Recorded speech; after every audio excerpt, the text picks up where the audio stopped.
Hello everyone, this is Anurag Baghel and welcome to Magnet Brain, जहां बच्चों आपको क्लास केजी से क्लास 12 तक की फ्री एजुकेशन प्रोवाइड की जाती है। और इसी सिलसिले को अगर अपन आगे बढ़ाएं तो बच्चों हम क्या पढ़ रहे थे पिछली क्लासेस में? हम पढ़ रहे थे बच्चों पिछली क्लासेस में अपना चैप्टर नंबर 4, जिसका नाम है chemical bonding and molecular structure.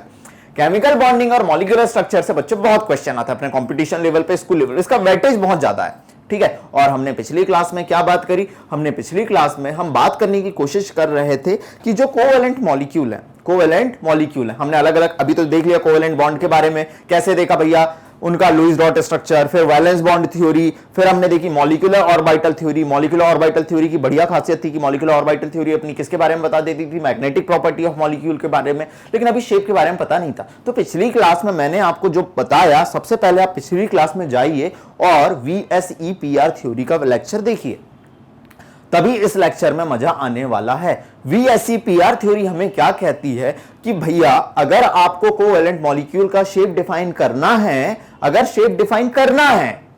तो आप ये बताओ कि VSEPR का नाम क्या है? Valence shell electron pair repulsion theory. Valence shell electron pair repulsion theory मतलब जो वैलेंस शेल के इलेक्ट्रॉन हैं या इलेक्ट्रॉन पेयर हैं, उनमें रिपल्शन होता है। क्या होता है? रिपल्शन होता है। तो आपको यह पता चलना चाहिए भैया कि आपको वैलेंस शेल में कितने इलेक्ट्रॉन होते हैं। ये अगर आपको पता है तो ठीक है, नहीं तो मैं जस्ट बच्चों, अगर जिसको पता है वो वीडियो आगे बढ़ा लीजिए, मैं जस्ट 2 मिनट या 3 मिनट में से बताने वाला हूं कि वैलेंस शेल में कितने इलेक्ट्रॉन होते हैं, ये आपको पता होना चाहिए। तो ध्यान दीजिए, यही डिफाइन करेगा कि भैया मॉलिक्यूलर स्पीसीज का शेप कैसा होगा, हाइब्रिडाइजेशन कैसा। जस्ट मैं बता रहा हूं बच्चों, क्योंकि मेरा काम है बताना, नहीं तो आप पिछला वीडियो देख सकते हैं, इसको आगे बढ़ा सकते हैं कि देखिए वैलेंस शेल इलेक्ट्रॉन अपन निकालने की कोशिश कर रहे हैं। वैलेंस शेल इलेक्ट्रॉन अपन निकालने की कोशिश कर रहे हैं। चलिए देखिए, ग्रुप 1 है अपने पास, इधर मैं ग्रुप बना रहा हूं। ग्रुप 2 है, ग्रुप 13 है, ग्रुप 14 है, ग्रुप 15 है, ग्रुप 16 है, ग्रुप 17 है, ग्रुप 18 है। यहीं से कहानी में मजा और समा बंधेगा। ग्रुप 1 में कौन आते हैं? हाँ, ली, ना, के, आरबी, सीज क्या हो गए? फरार। ग्रुप 2 में कौन आते हैं? बे, मग, केसर, बारात। कौन आते हैं? बे, मग, केसर, बारात। मेरी सारी जिंगल मैंने यूट्यूब पे अपलोड करी हुई है। ग्रुप 13 में कौन आते हैं? बाल गणेश का अपन ने क्या करे? इंडिया में तिलक करे। ठीक है। ग्रुप 14 में कौन करे? Carbon, silicon, germanium, tin, lead. Kartik, Shiva, Ganesh, संग, पार्वती। ठीक है। ग्रुप 15 नहीं पता, आशा सबको बिल गेट्स बनेगा। हमको नहीं पता हमारी बच्चा क्या बनेगा, तो बोलते हैं नहीं पता, आशा सबको है कि बिल गेट्स बनेगा। Nitrogen, phosphorus, arsenic, antimony, bismuth. Group 16 में उससे को बोलते थे ऑस्से, और टीपो मतलब नकल करना, ऑस्से, टीपो। ग्रुप 17 को बोलते थे fascinating colour, bride, inducing attraction, fluorine, chlorine, bromine, iodine, astatine. और ग्रुप 18 को क्या बोलते थे हम बच्चों? ग्रुप 18 को क्या बोलते थे? हे मतलब कौन कौन आते थे? हे नीरज, आराधना, कृपया जेरोक्स रन करो। पहले पीरियोडिक टेबल याद होना बहुत ज्यादा जरूरी है। अब क्या थंब रूल था अपना? थंब रूल क्या था? This is Anurag Baghel special trick. क्या आपको ट्रिक कहती है कि ग्रुप 1 है तो वैलेंस शेल में 1 इलेक्ट्रॉन, बस बिना सोचे समझे। ग्रुप 2 है तो वैलेंस शेल में 2 इलेक्ट्रॉन। ग्रुप 13 है तो 3, ग्रुप 14 है तो 4, ये हमने पिछली क्लास में देखा था। ग्रुप 15 है तो 5, ग्रुप 16 है तो 6, ग्रुप 17 है तो 7, और 18 है तो 8। पहले ये पता होना बहुत ज्यादा जरूरी है। अगर ये पता था तो पिछली क्लास में आपको ये बताया गया था, VSEPR थ्योरी में आपको ये बताया गया था कि भैया जो वैलेंस शेल के इलेक्ट्रॉन पेयर हैं उनमें रिपल्शन होता है। अब ध्यान दीजिए, और मैंने आपको बताया था जो लोन पेयर हैं, लोन पेयर मतलब नॉन बॉन्डिंग इलेक्ट्रॉन के बीच में जो रिपल्शन है, लोन पेयर रिपल्शन सबसे ज्यादा होता है। फिर कौन सा रिपल्शन होता है? फिर बच्चों होता है लोन पेयर और बॉन्ड पेयर के बीच में रिपल्शन।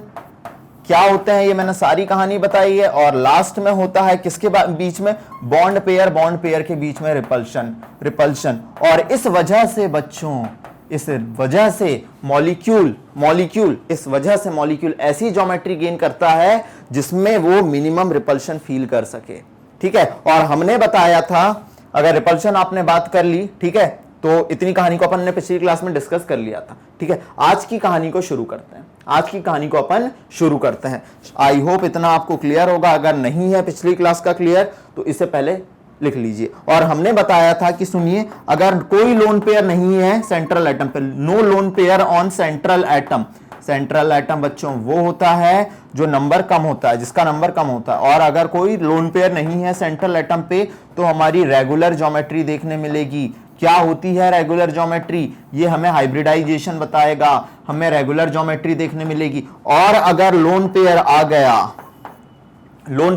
गया तो ज्योमेट्री कैसी हो जाएगी? ज्योमेट्री डिस्टॉर्टेड हो जाएगी। ज्योमेट्री कैसी हो जाएगी? ज्योमेट्री डिस्टॉर्टेड हो जाएगी। कैसी हो जाएगी? डिस्टॉर्टेड हो जाएगी। ये चीज दिमाग में बैठा लीजिए।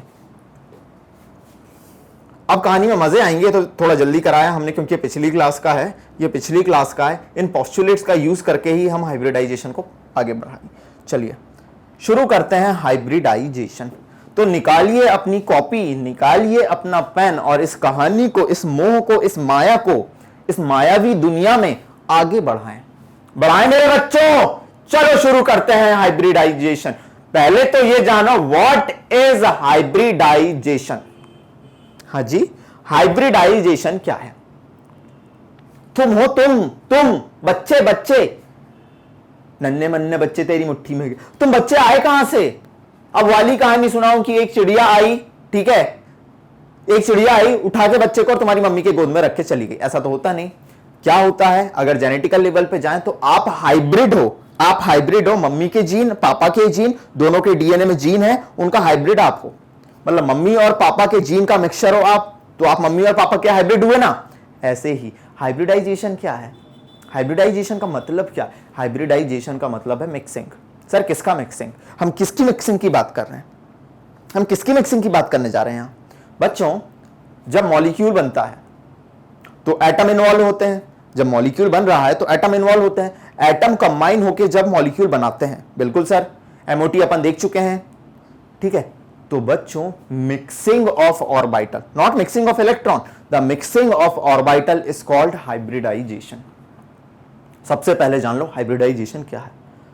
मॉलिक्यूल के फॉर्मेशन के दौरान, देखो इस चैप्टर का नाम क्या है? Chemical bonding and molecular structure.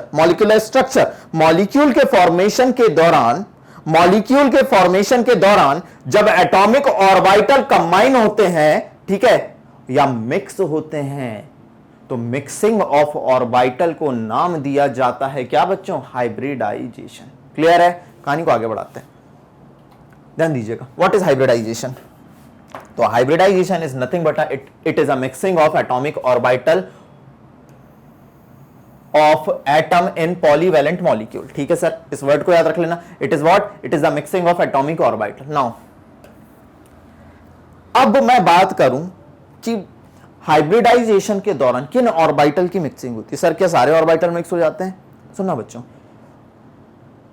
Mixing के दौरान ऑर्बिटल जिनकी एनर्जी लगभग सेम हो, लगभग सेम, मैंने ये नहीं बोला कि सेम एनर्जी वाले, orbital having generally same energy और डिफरेंट शेप हो सकते हैं, डिफरेंट शेप हो सकते हैं। लाइक एस ऑर्बिटल का अलग शेप है, ठीक है, पी ऑर्बिटल का अलग शेप है, ठीक है, एस ऑर्बिटल का अलग शेप है, पी ऑर्बिटल का अलग शेप है। तो बिफोर हाइब्रिडाइजेशन उनके शेप अलग अलग हो सकते हैं, बिफोर हाइब्रिडाइजेशन उनके शेप अलग अलग हो सकते हैं। लेकिन हाइब्रिडाइजेशन के बाद, बिफोर हाइब्रिडाइजेशन उनके शेप, एनर्जी, डायरेक्शनल प्रॉपर्टी बोल दूं, सुनना मैं क्या क्या बोल रहा हूं, हाइब्रिडाइजेशन से पहले उनके शेप बोल दूं, ठीक है, डायरेक्शनल प्रॉपर्टी बोल दूं, ठीक है, ये सब कैसे हो सकता है, एनर्जी बोल दूं, अलग अलग हो सकते हैं। लेकिन हाइब्रिडाइजेशन के बाद, हाइब्रिडाइजेशन के बाद शेप बोल दें, ज्योमेट्री बोल दें, डायरेक्शनल प्रॉपर्टी बोल दें, सब कैसा होगा? सेम होगा। एनर्जी बोल दें, सब कैसा होगा? सेम होगा। तो सुनना, in hybridisation atomic orbital having almost same energy, atomic orbital जिनकी एनर्जी ऑलमोस्ट सेम एनर्जी है, ऑलमोस्ट सेम एनर्जी है, बट डिफरेंट शेप है। आप देख पा रहे होंगे डिफरेंट शेप है। जब मिक्स होते हैं, जब मिक्स होते हैं तो एक अलग टाइप का ऑर्बिटल बनाते हैं, न्यू टाइप का ऑर्बिटल बनाते हैं, उसे हम कहते हैं हाइब्रिड ऑर्बिटल। उसे हम क्या नाम देते हैं बच्चों? उसे हम नाम देते हैं हाइब्रिड ऑर्बिटल्स। ये दोनों मिक्स होके हाइब्रिड ऑर्बिटल बनाएंगे। मान लीजिए दो एटॉमिक ऑर्बिटल पार्टिसिपेट करें। कितने एटॉमिक ऑर्बिटल पार्टिसिपेट कर रहे हैं? मान लीजिए दो एटॉमिक ऑर्बिटल पार्टिसिपेट कर रहे हैं। मान लीजिए दो एटॉमिक ऑर्बिटल पार्टिसिपेट कर रहे हैं, ठीक है। अब मिक्स हुए, ये दोनों मिक्स हुए, कितने हाइब्रिड ऑर्बिटल बनेंगे, कितने हाइब्रिड ऑर्बिटल बनेंगे बच्चों? एटॉमिक ऑर्बिटल मिक्स होने के बाद जितने एटॉमिक ऑर्बिटल पार्टिसिपेट करें उतने ही हाइब्रिड ऑर्बिटल बनेंगे और 2 हाइब्रिड ऑर्बिटल आपको मिल जाएंगे। 2 हाइब्रिड ऑर्बिटल आपको मिल जाएंगे। 2 हाइब्रिड ऑर्बिटल आपको क्या हो जाएंगे? मिल जाएंगे। तो जितने number of atomic orbital participate करते हैं उतने ही नंबर ऑफ हाइब्रिड ऑर्बिटल बनते हैं। ये चीज दिमाग में बैठा लीजिएगा। तो देखिए, number of hybrid orbital, number of hybrid orbital, mixing of orbital हुआ, उसके बाद हाइब्रिड ऑर्बिटल बने, जितने एटॉमिक ऑर्बिटल पार्टिसिपेट करें उसके बराबर होते हैं, उसके बराबर होते हैं। चलिए सर, कोई दिक्कत नहीं। चलिए सर, सारे पॉइंट अपन कवर करते हुए चल रहे हैं। नाउ जो पार्टिसिपेटिंग एटॉमिक ऑर्बिटल थे उनकी एनर्जी, उनके शेप और उनकी डायरेक्शनल प्रॉपर्टी अलग अलग थी। आप देख पा रहे हैं, एनर्जी, शेप, डायरेक्शनल प्रॉपर्टी अलग अलग। लेकिन आफ्टर हाइब्रिडाइजेशन, बहुत की पॉइंट है, बहुत की पॉइंट है,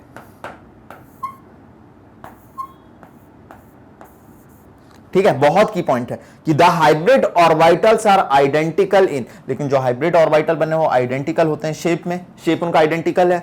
देखते हैं, उनकी एनर्जी आइडेंटिकल होती है, उनकी एनर्जी सेम होती है और उनकी डायरेक्शनल प्रॉपर्टी कैसी होती है?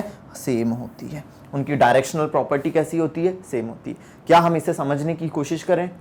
क्या हम इसे समझने की कोशिश करें बच्चों? क्या ये मोह है, क्या ये माया है? इसको डेप्थ में एक एग्जाम्पल पकड़ते हैं, उससे समझने की कोशिश करते हैं। एक एग्जाम्पल पकड़ते हैं, वो समझने की कोशिश करते हैं। सपोज मैंने कहा कि मेरे एटम और कंबाइन होकर मॉलिक्यूल बनाया, उस मॉलिक्यूल का मैंने एग्जाम्पल लिया CH4। वो मॉलिक्यूल मैंने ले लिया CH4, ठीक है। इसे बच्चों हम जनरली मीथेन नाम देते हैं, इसे बच्चों हम जनरली मीथेन नाम देते हैं, ठीक है। अब हाइब्रिडाइजेशन में मैंने कहा कि मेरे पास 2 टाइप के एटम है। एक कार्बन एटम है बच्चों जिसका एटॉमिक नंबर है 6, मतलब मैं इलेक्ट्रॉनिक कॉन्फ़िगरेशन लिखूं, अब सब आना चाहिए, 1s2 2s2 2p2, ठीक है सर।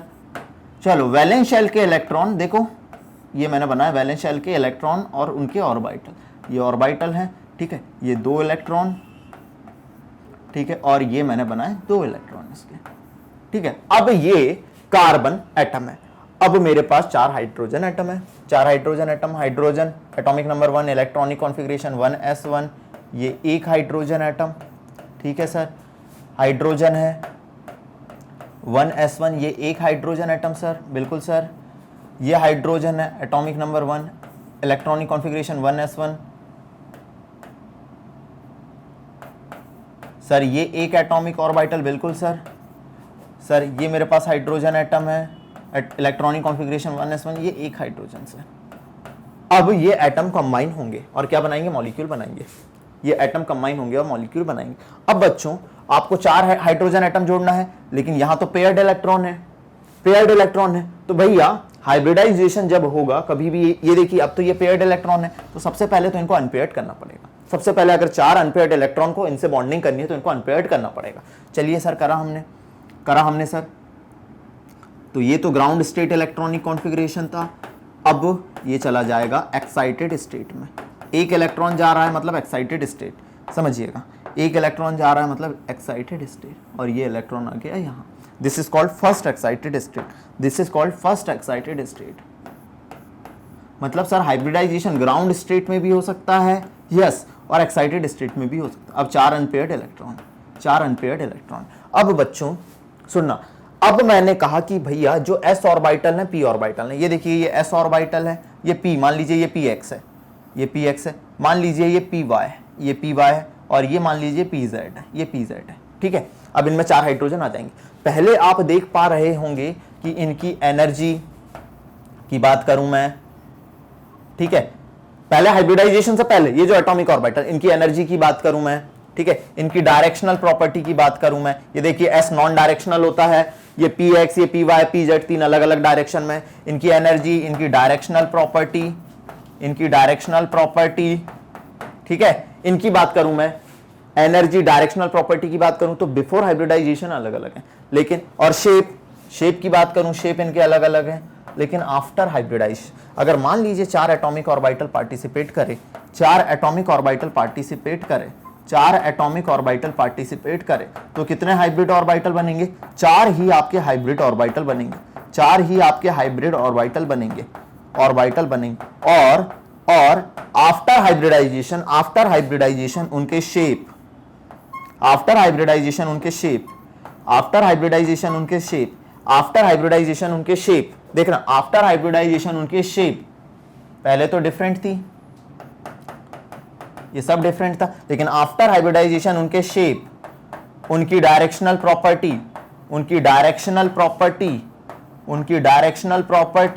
उनकी एनर्जी, ठीक है, क्या हो जाएंगी, सब की सब क्या हो जाएंगी, सेम हो जाएंगी। आप देख पा रहे होंगे। अब क्या होगा, सुनना बच्चों, अब क्या होगा, ये भी sp3 हाइब्रिडाइज, एक s और 3p ऑर्बिटल, ये भी sp3 हाइब्रिडाइज्ड और ये भी sp3 hybrid. This is called hybridization. I hope मैं आपके दिमाग तक पहुंच चुका हूं। प्लीज इसे नोट डाउन करिए। चलिए कहानी को आगे बढ़ाते हैं। तो भैया द हाइब्रिडाइजेशन में आपने देख लिया कि भैया आफ्टर हाइब्रिडाइजेशन शेप, एनर्जी और डायरेक्शनल प्रॉपर्टी कैसे हो जाते हैं, सेम हो जाते हैं। एग्जांपल अपन ने देख लिया। नाउ हाइब्रिडाइजेशन बच्चों देखना, हाइब्रिडाइजेशन मिक्सिंग ऑफ ऑर्बिटल है, कोई मिक्सिंग ऑफ इलेक्ट्रॉन तो है नहीं, पहले ही मैंने बताया। Hybridization is a mixing of orbital. Half filled में हो सकती है, फुली फील्ड में हो सकती है, वैकेंट में हो सकती है, पार्शियली फील्ड में हो सकती है, किसी भी स्टेट में हाइब्रिडाइजेशन हो सकता है। तो इन हाइब्रिडाइजेशन चाहे आपका हाफ फील्ड ऑर्बिटल हो, चाहे आपका फुली फील्ड ऑर्बिटल हो, चाहे आपका वैकेंट ऑर्बिटल क्यों ना हो, ये पार्टिसिपेट करेगा हाइब्रिडाइजेशन में, क्योंकि hybridization is a mixing of orbital, not mixing of an electron. ये मिक्सिंग ऑफ ऑर्बिटल है, मिक्सिंग ऑफ इलेक्ट्रॉन नहीं। प्लीज इतना लिखिए, ये पोस्टुलेट समझना बहुत ज्यादा जरूरी है। हाइब्रिडाइजेशन मिक्सिंग ऑफ ऑर्बिटल है, ना कि मिक्सिंग ऑफ एन इलेक्ट्रॉन। आइए यहां तक बच्चों, हाइब्रिडाइजेशन मिक्सिंग ऑफ ऑर्बिटल है, ना कि मिक्सिंग ऑफ इलेक्ट्रॉन। चलिए कहानी को आगे बढ़ाते हैं। तो देखिए, after hybridization, hybrid orbital arrange themselves in such a way that they should feel minimum repulsion and provide geometry and shape to the molecule। ये VACPR थ्योरी ने ही कहा था कि भैया मॉलिक्यूल खुद को ऐसे अरेंज करने की कोशिश करता है जिसमें उसके एटम मिनिमम रिपल्शन फील करें। ठीक है, चलो अब भी मैंने ये मीथेन का एग्जांपल समझाया। अगर आपने तो ऑलरेडी बना चुके हैं तो ये जस्ट नोट्स कंप्लीट करने के लिए चीजें हैं, क्योंकि नोट्स में सारी चीजें अवेलेबल हों। ठीक है, जो नोट्स आप लोगों को प्रोवाइड किए जाते हैं उसमें सब कुछ अवेलेबल हो। ठीक है, तो इसे छोड़ दीजिए, ये अपन देख चुके हैं डायग्राम ऑलरेडी, ये डायग्राम अपन ऑलरेडी देख चुके हैं। नाउ हाइब्रिडाइजेशन ग्राउंड स्टेट में भी हो सकता है। हाइब्रिडाइजेशन किस में हो सकता है? ग्राउंड स्टेट कॉन्फ़िगरेशन में भी हो सकता है, एज वेल एज ये किस में हो सकता है? एक्साइटेड स्टेट में हो सकता है। अभी हमने मीथेन को देखा, मीथेन का अपन ने हाइब्रिडाइजेशन किस में करा था बच्चों? एक्साइटेड स्टेट में करा था। प्लीज ये दोनों पॉइंट नोट डाउन कर लीजिए। हाइब्रिडाइजेशन ग्राउंड स्टेट में भी हो सकता है बच्चों और एक्साइटेड स्टेट में भी हो सकता है। आप देख पा रहे होंगे कि before hybridization s orbital p y p x p z 3 अलग अलग ऑर्बिटल थे, लेकिन आफ्टर हाइब्रिडाइजेशन जो हाइब्रिड ऑर्बिटल बने उनका सेम शेप, सेम एनर्जी और सेम डायरेक्शन है। नोट्स इसीलिए आपको समझाने के लिए बना। हो सकता है रंगीन दुनिया आपको पसंद हो, तो देखिए ये एस स्फेरिकल, पी डम्बल और उसके बाद जो sp3 बने उन सबका शेप और ज्योमेट्री कैसी है? सेम है। चलिए बच्चों मिटाएं। अब बात करते हैं किसके बारे में? हाइब्रिडाइजेशन के बारे में। सुनिएगा, आज पूरा फुल लेंथ लेक्चर आ रहा है, इसके बाद में 10 मिनट में हाइब्रिडाइजेशन कैसे कैलकुलेट करें एक वीडियो ये भी आप लोगों के लिए अपलोड करूंगा। जितना मैग्नेट ब्रेन अपने बच्चों के लिए कर सकता है हम उतना करने की कोशिश करेंगे। इसके बाद एक और लेक्चर आएगा कि 10 मिनट में हाइब्रिडाइजेशन कैसे नहीं। बच्चों को बहुत इश्यूज होते हैं, लेकिन आप बस याद रखना कि आउटर मोस्ट शेल में कितने इलेक्ट्रॉन हैं, उस बेसिस पर अपन हाइब्रिडाइजेशन देखने की कोशिश कर रहे हैं। ये चार्ट मैं अपने देसी तरीके से बनवाऊंगा। चलिए तो निकालिए कॉपी, निकालिए पेन और ऐसे निकालिएगा कॉपी कि भैया अपने दोनों पेजेस ऐसे खुले हों,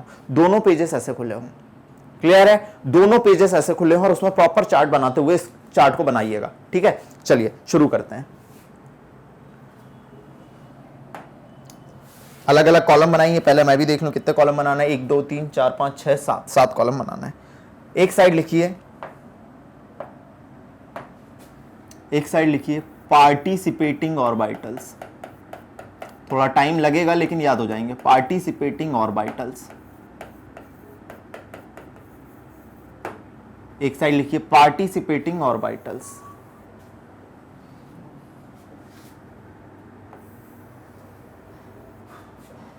अरे यार लाइन सीधी आ जाओ माता जी।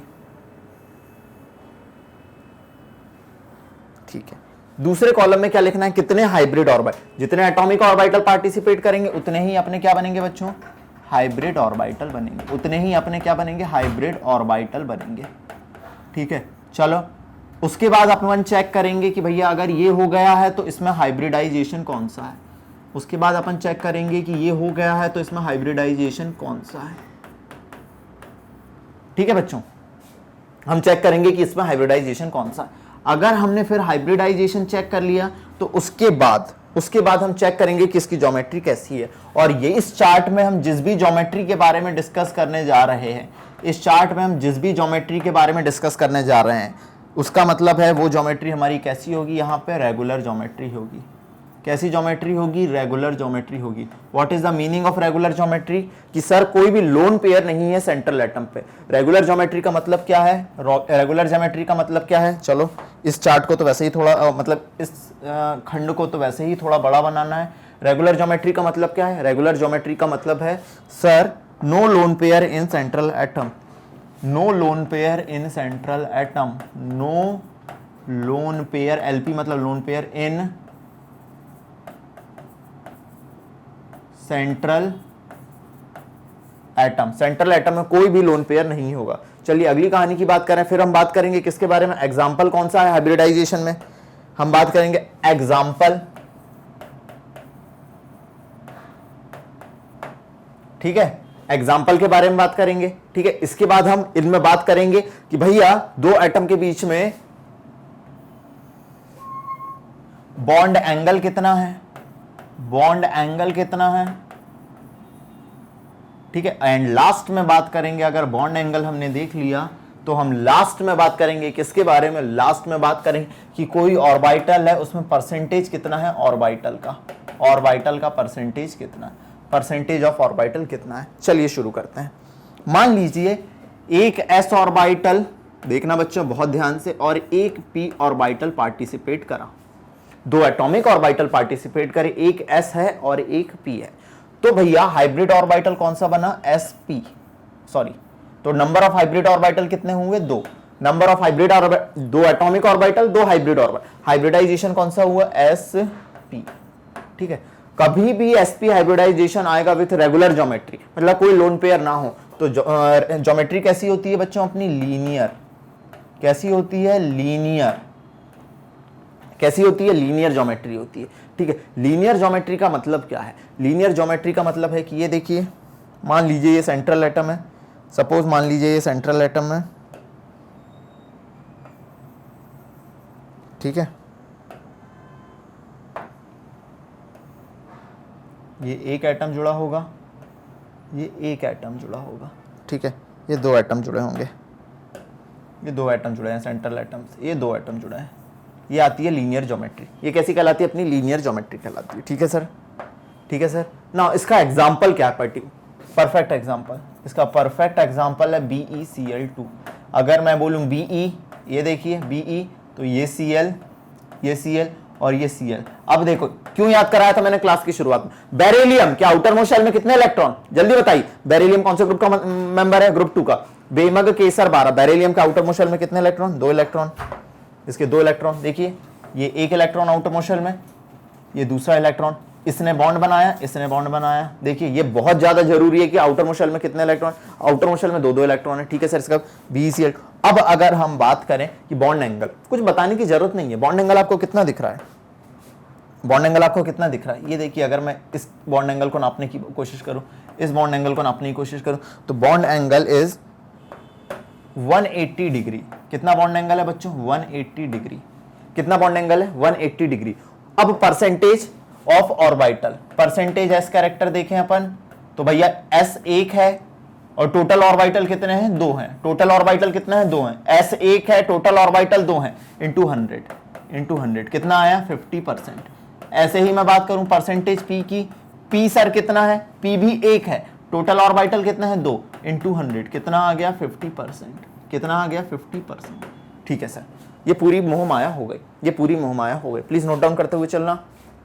अगली बात करें अगर अपन ठीक है दूसरा हाइब्रिडाइजेशन की बात करें तो ध्यान दीजिएगा बच्चों, सपोज एक s ऑर्बिटल और 2 p ऑर्बिटल पार्टिसिपेट करेंगे तो टोटल हाइब्रिड ऑर्बिटल कितने बने, 3 हाइब्रिड ऑर्बिटल बने। ठीक है, और हाइब्रिडाइजेशन कितना आया sp2, हाइब्रिडाइजेशन कितना आया sp2, एक s orbital 2 p orbital participate करे, हाइब्रिडाइजेशन कितना आया sp2। अब अगर ध्यान दीजिए इसे अपन देखने की कोशिश करें कि इसकी ज्योमेट्री कैसी आती है। तो भैया मैं एक एग्जांपल ले रहा हूं BCl3 का, और इसकी ज्योमेट्री देखने की कोशिश करें तो ये सेंट्रल एटम, इससे जुड़े हुए 3 एटम, इससे जुड़े हुए 3 एटम, देखना 3 एटम, 3 एटम, 3 एटम। ठीक है, अब ध्यान दीजिए ये कैसी ज्योमेट्री दिख रही है, 3 एटम जुड़े हुए हैं इससे,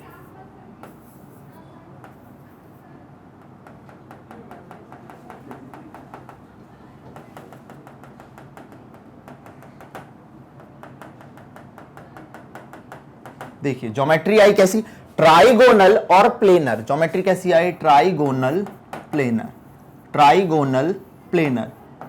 सर ज्योमेट्री कैसी है, रेगुलर है, मतलब कोई लोन पेयर नहीं है। कैसे पता चला सर हमें, सर पता करो बोरॉन है कौन से ग्रुप का मेंबर, 13 ग्रुप का मेंबर, मतलब आउटर मोस्ट शेल में कितने इलेक्ट्रॉन, 3 इलेक्ट्रॉन सर, बिल्कुल सर, ग्रुप 30 मतलब आउटर मोस्ट शेल में 3, सारे के सारे इलेक्ट्रॉन ने बॉन्ड बनाया हुआ है, सारे के सारे इलेक्ट्रॉन ने बॉन्ड बनाया हुआ है, सारे के सारे इलेक्ट्रॉन ने बॉन्ड बनाया हुआ है, मतलब सर ज्योमेट्री कैसी आएगी, रेगुलर आएगी। ठीक है, अब बॉन्ड एंगल कितना होता है, इसमें समझिएगा, आप खुद देख पा रहे होंगे कि ये bond angle 120 degree, 120 degree, 120 degree, bond angle कितना है 120 डिग्री। बहुत प्यार से मक्खन की तरह अपन इसे कंप्लीट करेंगे। परसेंटेज एस कैरेक्टर की बात करें तो भैया एस ऑर्बिटल 1 है, टोटल 3 ऑर्बिटल है इंटू 100 कितना आ गया 33.3%।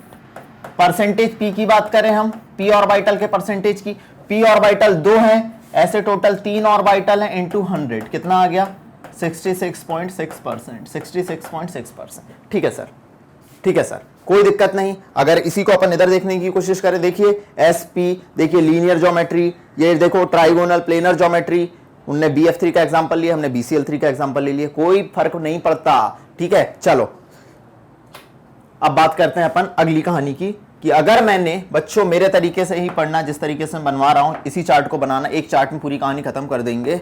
अगर मैंने एक s ऑर्बिटल और 3 p ऑर्बिटल, टोटल 4 ऑर्बिटल लिए तो हाइब्रिडाइजेशन कितना होगा sp3, हाइब्रिडाइजेशन कैसा होगा sp3। ठीक है, चलिए मान लीजिए इसमें ज्योमेट्री कैसी आएगी, मान लीजिए मेरा सेंट्रल एटम है, ये मेरा सेंट्रल एटम है। ठीक है, ये मेरा सेंट्रल एटम है। ठीक है, इसमें से एक जुड़ा हुआ है क्या अपना, इसमें एक जुड़ा हुआ है, ये टोटल 4 जोड़ना है, ये एंड ये। कैसा दिख रहा है आपको, कैसा दिख रहा है आपको,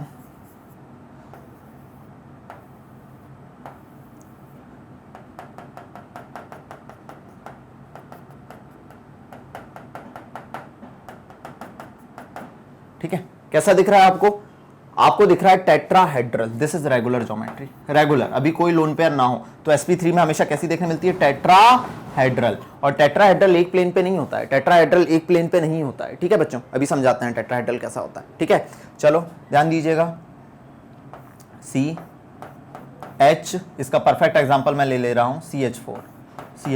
कार्बन कौन से ग्रुप का मेंबर, ग्रुप 14 का मेंबर सर, मतलब आउटर मोस्ट शेल में कितने इलेक्ट्रॉन, 4 इलेक्ट्रॉन। C, ये देखो H, ये H 1 इलेक्ट्रॉन, 2 इलेक्ट्रॉन H, ये 3 इलेक्ट्रॉन सर H, और ये चौथा इलेक्ट्रॉन सर H। कैसी ज्योमेट्री दिख रही है, टेट्राहेड्रल ज्योमेट्री। मतलब sp3 हाइब्रिडाइजेशन रेगुलर ज्योमेट्री कैसी होगी, टेट्राहेड्रल ज्योमेट्री होगी। चलिए बॉन्ड एंगल देखिए, बॉन्ड एंगल बच्चों ध्यान दीजिएगा, इसका बॉन्ड एंगल होता है 109 डिग्री 28 मिनट, लेकिन कुछ बुक्स में मिल जाएगा आपको 109 डिग्री 5 मिनट।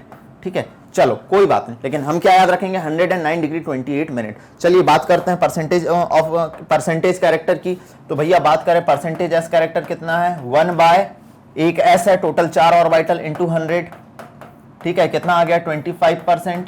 चलो परसेंटेज पी की बात करें, पी कितने हैं 3 है, डिवाइड बाय 4 इंटू 100 कितना हो गया 75%। प्लीज नोट डाउन करो इसे, प्लीज नोट डाउन करो इसे,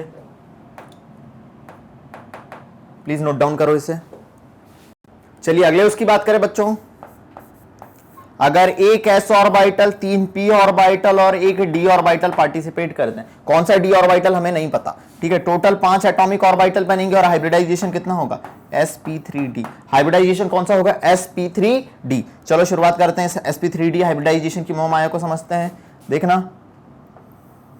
कि इसमें शेप कैसा आता है, एक मिनट रुक जाइए, इसमें शेप कैसा आता है।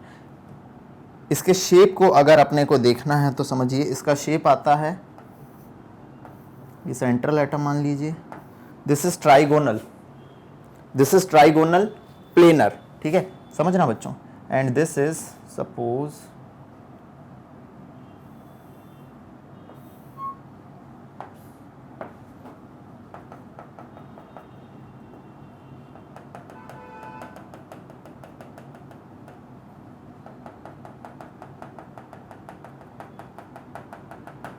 ये कहलाता है ट्राइगोनल प्लेनर बाई पिरामिडल। बहुत प्यार से समझना इसे, मैंने इसे क्या नाम दिया, इसे मैंने नाम दिया ट्राइगोनल प्लेनर।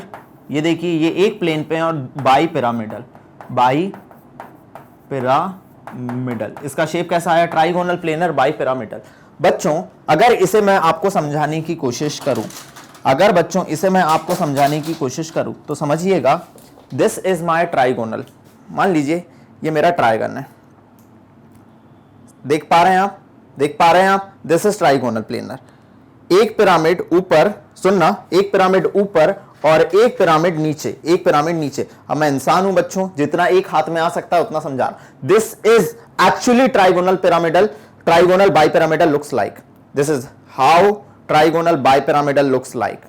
ये ट्राइगन, सुनना, एंड ये बाई पिरामिड। अगर मैं इसमें एंगल देखने की कोशिश करूं तो देखना, थोड़े हाथ कांप रहे हैं मेरे, ठीक है, ये 120 डिग्री, ये 120 डिग्री, ये 120 डिग्री, ये 120 डिग्री।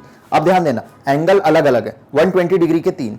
अब ध्यान दीजिएगा, अरे भैया ठहर जाओ, चलो ठीक है, 90 के गिनना, ये भी 90, ये भी 90, ये भी 90, 90 90 90। इधर देखो, इसको अगर पकड़ा मैंने, ये भी 90, ये भी 90, ये भी 90, 90 के कितने दिखे, 1 2 3, ठीक है, और ऊपर वाले ने बनाया 3 3 3 6, और 180 का देखो, 180 का देखो, ये पूरा जो सीधा गया ये 180 का कितना है 1 है।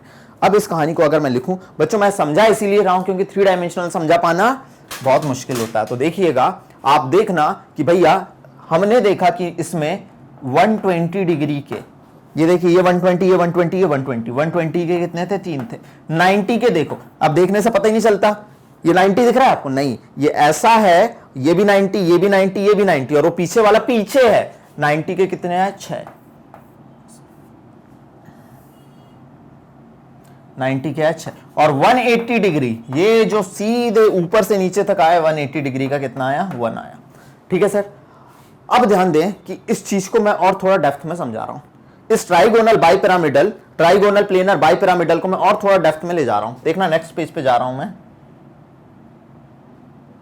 ठीक है, नेक्स्ट पेज पे जा रहा हूं मैं। देखना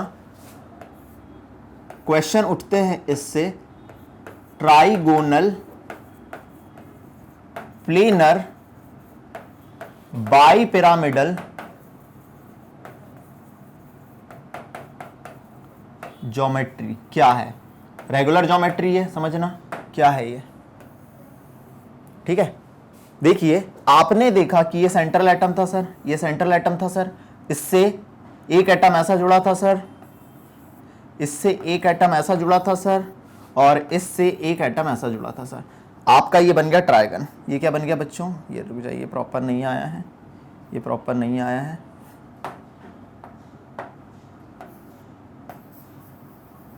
ये आपका क्या बन गया बच्चों, दिस इज ट्राइगन।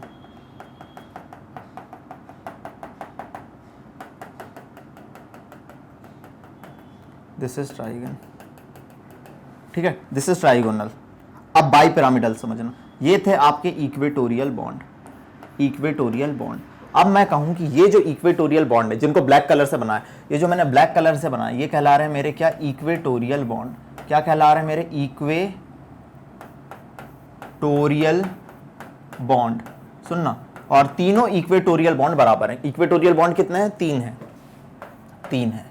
इस कहानी को डेप्थ में समझा रहा हूं। हर देखो बच्चों, इतने डेप्थ में पढ़ेंगे तो ही मजा है, नहीं तो सरफेस सरफेस से हमको नहीं पढ़ना। लेक्चर लंबा जाने दो, सीखना एक बार है, ठीक है। अब बाई पिरामिडल समझना,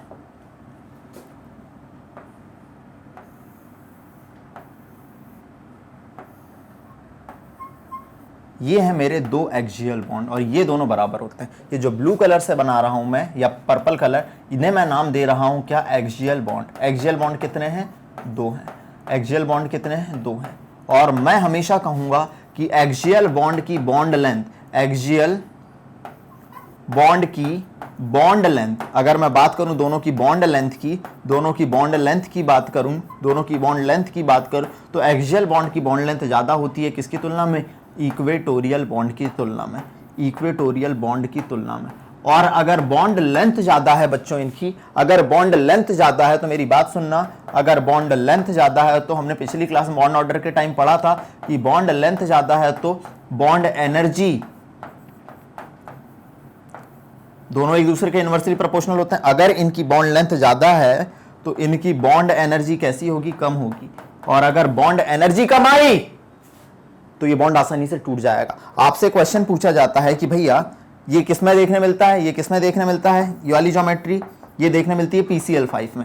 ग्रुप 15 का मेंबर, ग्रुप 15 का मेंबर PCl5 ये, ग्रुप 15 का मेंबर PCl5 ये, ग्रुप 15 का मेंबर ये PCl5। क्वेश्चन आपसे पूछा जाता है कि PCl5 को गर्म करने पे, PCl5 को गर्म करने पे, इसका एग्जांपल क्या है, PCl5 को गर्म करने पे ये PCl3 और PCl2 में टूट जाता है। PCl3 और PCl3 और Cl2 गैस में टूट जाता है। वजह क्या है, वजह तुम हो, वजह क्या हो, वजह तुम हो। ये बॉन्ड बड़े थे, बॉन्ड लेंथ ज्यादा थी, बॉन्ड लेंथ ज्यादा थी तो बॉन्ड एनर्जी कम थी, और अगर बॉन्ड एनर्जी कम थी तो PCl3 और Cl2 टूट गए। ये क्वेश्चन आपको बहुत इंपॉर्टेंट है।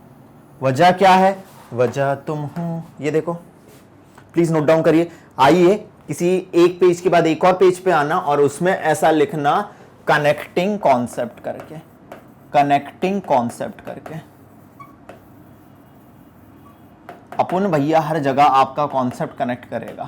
लिख लिया, ले लीजिए स्क्रीनशॉट जल्दी से, फिर मैं बैक टू पवेलियन आता हूं। स्क्रीनशॉट ले लीजिए जल्दी से, चलिए अगर ले लिया तो ध्यान दीजिएगा।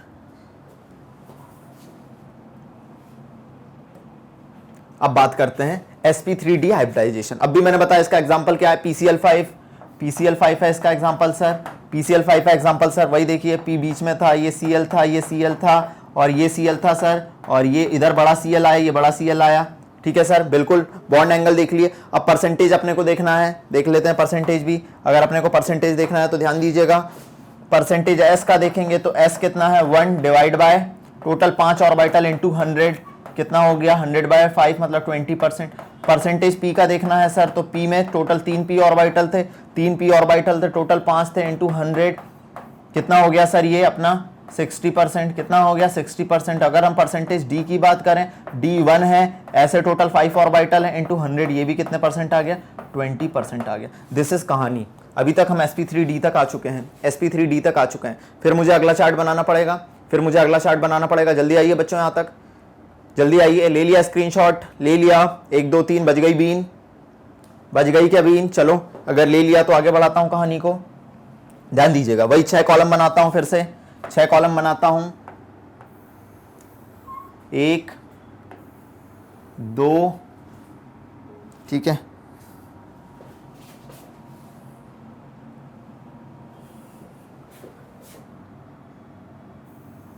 3, ज्योमेट्री वाला कॉलम 4, ठीक है, ज्योमेट्री वाला कॉलम 4, ठीक है, एग्जाम्पल वाला कॉलम 5, 1 2 3 4 5 6, ठीक है, एग्जाम्पल वाला कॉलम 5, अगला 6 और ये 7, ठीक है। चलो अब बात करते हैं नंबर ऑफ, इधर कितने थे, नंबर ऑफ पार्टिसिपेटिंग ऑर्बिटल, इधर हमने क्या लिखा था, number of participating orbital, participating orbital, orbital. इधर हमने क्या लिखा था, हाइब्रिड ऑर्बिटल कितने बने, हाइब्रिड ऑर्बिटल कितने बने। चलो सर हाइब्रिड ऑर्बिटल बन गए तो भैया हाइब्रिडाइजेशन कौन सा है सर, हाइब्रिडाइजेशन कौन सा है सर, ये अपन ने देखा। ठीक है, फिर हमने देखा ज्योमेट्री कैसी है, और हम किस ज्योमेट्री की बात कर रहे हैं मेरे बच्चों, रेगुलर रेगुलर रेगुलर रेगुलर। फिर हम इसके ज्योमेट्री देख ली तो भैया इसके एग्जाम्पल कौन से हैं वो देख रहे थे। एग्जाम्पल देख लिए सर, तो उसके बाद हम देखेंगे कि इनमें बॉन्ड एंगल कौन से हैं, बॉन्ड एंगल कौन से हैं। ठीक है, और अगर बॉन्ड एंगल देख लिए सर तो हम इनमें परसेंटेज ऑफ ऑर्बिटल या परसेंटेज ऑफ पार्टिसिपेटिंग ऑर्बिटल के बारे में बात करेंगे। चलिए, सपोज मान लीजिए एक s ऑर्बिटल है, 3 p ऑर्बिटल है और 2 d ऑर्बिटल पार्टिसिपेट करे, 2 d ऑर्बिटल पार्टिसिपेट करे। पहले एक d कर चुका था, अब टोटल कितने, 3 2 5 और 1 6 हाइब्रिड ऑर्बिटल बने। जितने एटॉमिक ऑर्बिटल पार्टिसिपेट करे उतने ही हाइब्रिड ऑर्बिटल बने। Hybridization sp3d2, hybridization sp3d2। अब ज्योमेट्री जो आएगी वो आएगी, या तो उस ज्योमेट्री को, रेगुलर ज्योमेट्री को आप कह दो नाम स्क्वायर प्लेनर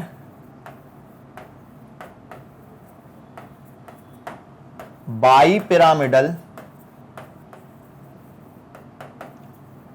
या आप उसे ऑक्टाहेड्रल भी नाम दे सकते हैं, ऑक्टाहेड्रल भी नाम दे सकते हैं। चलो शुरू करते हैं। कैसी आती है ज्योमेट्री, कैसी आती है ज्योमेट्री।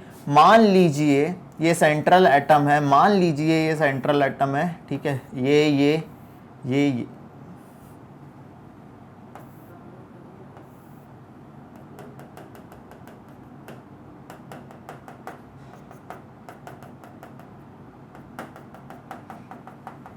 ठीक है, ये स्क्वायर प्लेनर, ये एक पिरामिड, ये 2 पिरामिड। इस तरीके की कोई ज्योमेट्री हमको देखने मिलेगी।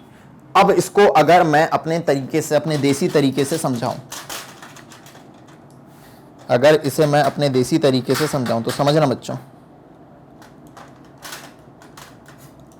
Suppose this is square planar, suppose this is square planar, सुनना बच्चों, and this is central atom बीच में है, सेंट्रल एटम बीच में है, ये एक जुड़ गया एटम, ये एक जुड़ गया एटम, ये एक जुड़ गया एटम, ये एक जुड़ गया atom, square planar, and this is square planar bi pyramidal. ओहो, इसी सेंट्रल एटम से स्क्वायर प्लेनर बाई पिरामिडल, ये ज्योमेट्री ऐसी आ रही।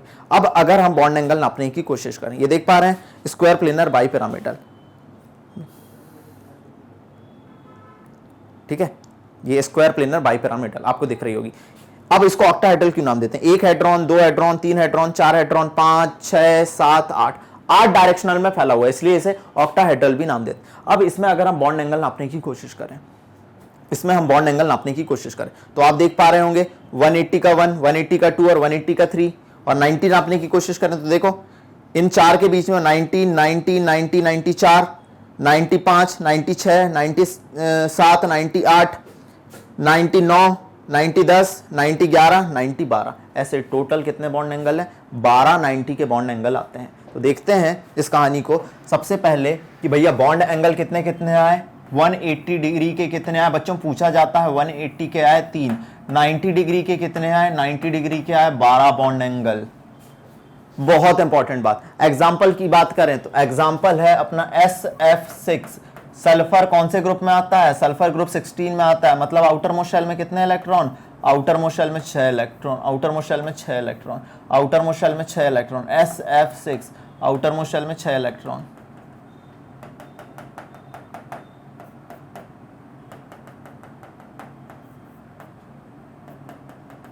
ठीक है, ये 4, ये 5 F और ये 6 SF6। ठीक है, कैसी ज्योमेट्री है ये, रेगुलर ज्योमेट्री। बॉन्ड एंगल की बात करें, बॉन्ड एंगल की बात करें, परसेंटेज S कैरेक्टर, ठीक है, एक S है, टोटल 6 है इंटू 100 कितना आ रहा है कमेंट सेक्शन में आप बताइएगा। परसेंटेज P की बात करें 2 है, S orbital total 6 orbital, sorry P 3 है इंटू टोटल 6 है, डिवाइड बाय 100 कितना आ रहा है कमेंट सेक्शन में पता करके बताइए मुझे। और परसेंटेज D की बात करूं तो 2 है D और टोटल 6 है इंटू 100, पता करके बताइए कमेंट सेक्शन में कितना आ रहा है मुझे। ठीक है, ये आपको पता करके बताना है, कैलकुलेशन की बात है बच्चे, आप तो इतने बड़े हो कि ये कैलकुलेशन कर सकते हैं। नाउ लास्ट बात करूं मैं, लास्ट हाइब्रिडाइजेशन की बात करूं मैं, लास्ट ये कौन सा था, 1 2 3 4 4, ये 5वां था, ये 6वें हाइब्रिडाइजेशन की बात करूं। तो मेरे पास मान लीजिए एक s 3p और 3d ऑर्बिटल पार्टिसिपेट करे, समझना 3d ऑर्बिटल पार्टिसिपेट करे। हाइब्रिड ऑर्बिटल कितने बने, टोटल 7 हाइब्रिड ऑर्बिटल बने, ठीक है। हाइब्रिडाइजेशन कितना आया, sp3d3 आया। हाइब्रिडाइजेशन कितना है, sp3d3 आया। इस केस में ज्योमेट्री कैसी आएगी, इस केस में जो ज्योमेट्री आएगी वो आएगी पेंटागोनल बाई पिरामिडल। कैसी आएगी, पेंटागोनल बाई पिरामिडल। हाँ जी हाँ, पेंटागोनल बाई पिरामिडल। देखते हैं पेंटागोनल बाई पिरामिडल ज्योमेट्री कैसी दिखती है। देखने का फेर है, देखने का फेर है। ये देखिए, ये central atom, suppose this is my central atom. हाँ जी, this is my central atom. ये पेंटागन बना हुआ है।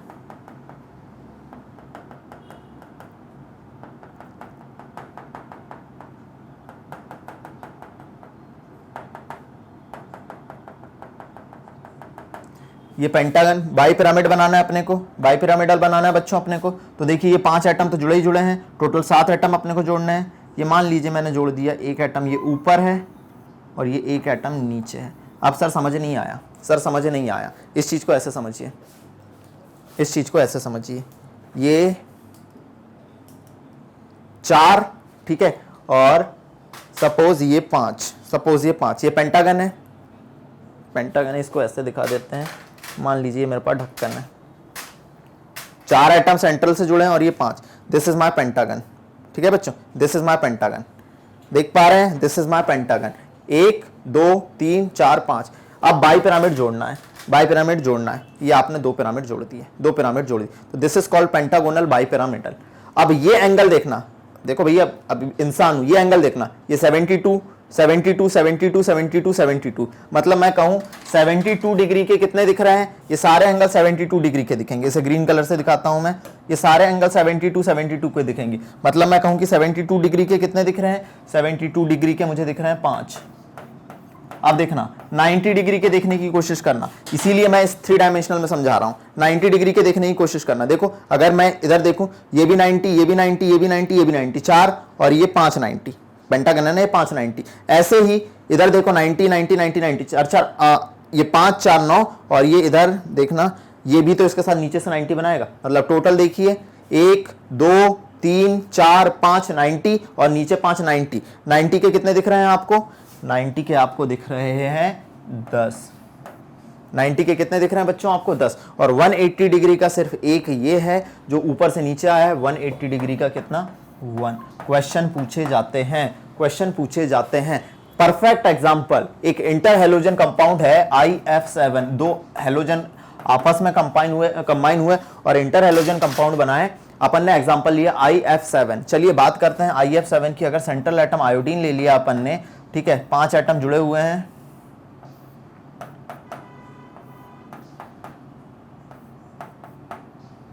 अच्छा नहीं बना,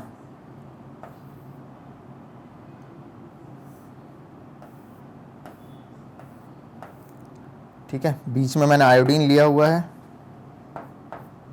ठीक है, ये फ्लोरीन, ये फ्लोरीन, ये फ्लोरीन, ये फ्लोरीन, ये फ्लोरीन, इनने कैसा बनाया, पेंटागन बनाया।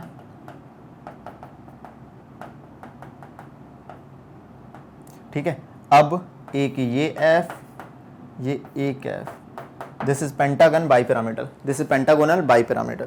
और अगर बात करूं मैं परसेंटेज एस की, परसेंटेज एस की बात करूं तो भैया 1/7, टोटल एक एस है, ऐसे टोटल 7 × 100। कमेंट सेक्शन में बताना कि सर sp3d3 में इसमें इतना इतना हाइब्रिडाइजेशन देखने मिल रहा है। परसेंटेज पी की बात करूं मैं, परसेंटेज 3/7 × 100, 3/7 × 100। और परसेंटेज डी की बात करूं तो 3/7 × 100। इतना होमवर्क आप लोगों के लिए। क्लियर है, क्लियर है मेरे बच्चों। इस तरीके से हमने हाइब्रिडाइजेशन के डिफरेंट टाइप देखे, प्लीज नोट डाउन करिए इसे। तो अब बात करते हैं, अगर आपने इसे नोट कर लिया है तो ये हाइब्रिडाइजेशन निकाला कैसे जाता है। आपने तो बोल दिया सर कि हाइब्रिडाइजेशन ये है, निकालते कैसे। और हाइब्रिडाइजेशन के निकालने पे बच्चों इतने क्वेश्चन आए हुए हैं, इतने क्वेश्चन आए हुए हैं कि पूछिए मत। As I already told you कि मैं अभी पूरा होल हाइब्रिडाइजेशन बता रहा हूं। इसके बाद शॉर्ट वीडियोस में आपके लिए डालूंगा कि भैया हाँ, अगर आपको लास्ट टाइम में देखना है कि हाइब्रिडाइजेशन कैसे निकाल, with short and tricks bye Anurag Baghel sir. Getting my point और नॉट? चलो तो इस कहानी को शुरुआत करते हैं। तो देखते हैं सर क्या क्या मोहमाया सीखी अपन ने। ये अपन देख चुके हैं पूरी टेबल, ठीक है, ये पूरी टेबल अपन देख चुके हैं। नोट नहीं करना, नोट नहीं करना, होमवर्क है आप लोगों का, ठीक है। पूरी टेबल अपन देख चुके हैं। अब देखते हैं methods to calculate hybridization in different species, कि सर हम हाइब्रिडाइजेशन कैसे निकाल लें। चलिए आपके सामने लिखा हुआ है, लेकिन मैं इसे अपने तरीके से बताता हूं। लिखा हुआ है मेथड नंबर 1, मेथड नंबर 1, ठीक है। मेथड नंबर 1 देखना बच्चों, मेथड नंबर 1 क्या है। हम देखने जा रहे हैं how to calculate hybridization, how to calculate hybridization in different molecular species. सबसे पहले ले लेते हैं कि भैया मेथड नंबर 1 अपन क्या लेने जा रहे हैं, मेथड नंबर 1। मेथड नंबर 1 क्या है देखना, इसमें हाइब्रिडाइजेशन किस फॉर्मूले से निकाला जाता है, हाफ m प्लस वी, अभी आपने देखा m plus V minus C plus ए।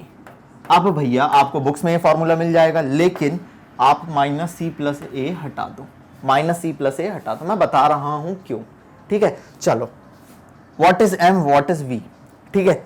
m मतलब क्या है, m मतलब क्या है, m मतलब है नंबर ऑफ मोनोवैलेंट एटम कितने जुड़े हैं, number of monovalent atom attached with central atom, attached with central atom, attached with central atom. Central atom से कितने मोनोवैलेंट एटम जुड़े हैं वो क्या कहलाता है, m। m मतलब क्या है, बोलो m, बोलो m, m, m, m मतलब मोनोवैलेंट एटम कितने जुड़े हुए हैं सेंट्रल एटम से। What is v, number of valence electron, number of valence electron. v मतलब क्या, वैलेंस इलेक्ट्रॉन, किसमें, इन सेंट्रल एटम। सेंट्रल एटम में कितने वैलेंस इलेक्ट्रॉन हैं, सेंट्रल एटम में कितने वैलेंस इलेक्ट्रॉन हैं। और आज की कहानी तो मैंने यहीं से शुरू करी थी कि भैया वैलेंस इलेक्ट्रॉन कैसे निकाले जाते हैं, क्या याद है या नहीं है। Group 1 valence electron 1, group 2 valence electron 2, group 13 3, group 14 4, group 15 5, group 16 6, 17 7, 18 8। बोलो क्लियर है या नहीं है। यस सर क्लियर है। What is C, charge of cation, ठीक है। सी मतलब कैटायन का चार्ज और ए मतलब एनायन का चार्ज। ये बताएंगे हम, चार्ज ऑफ एनायन, ये हम बताएंगे, इतनी टेंशन मत लो।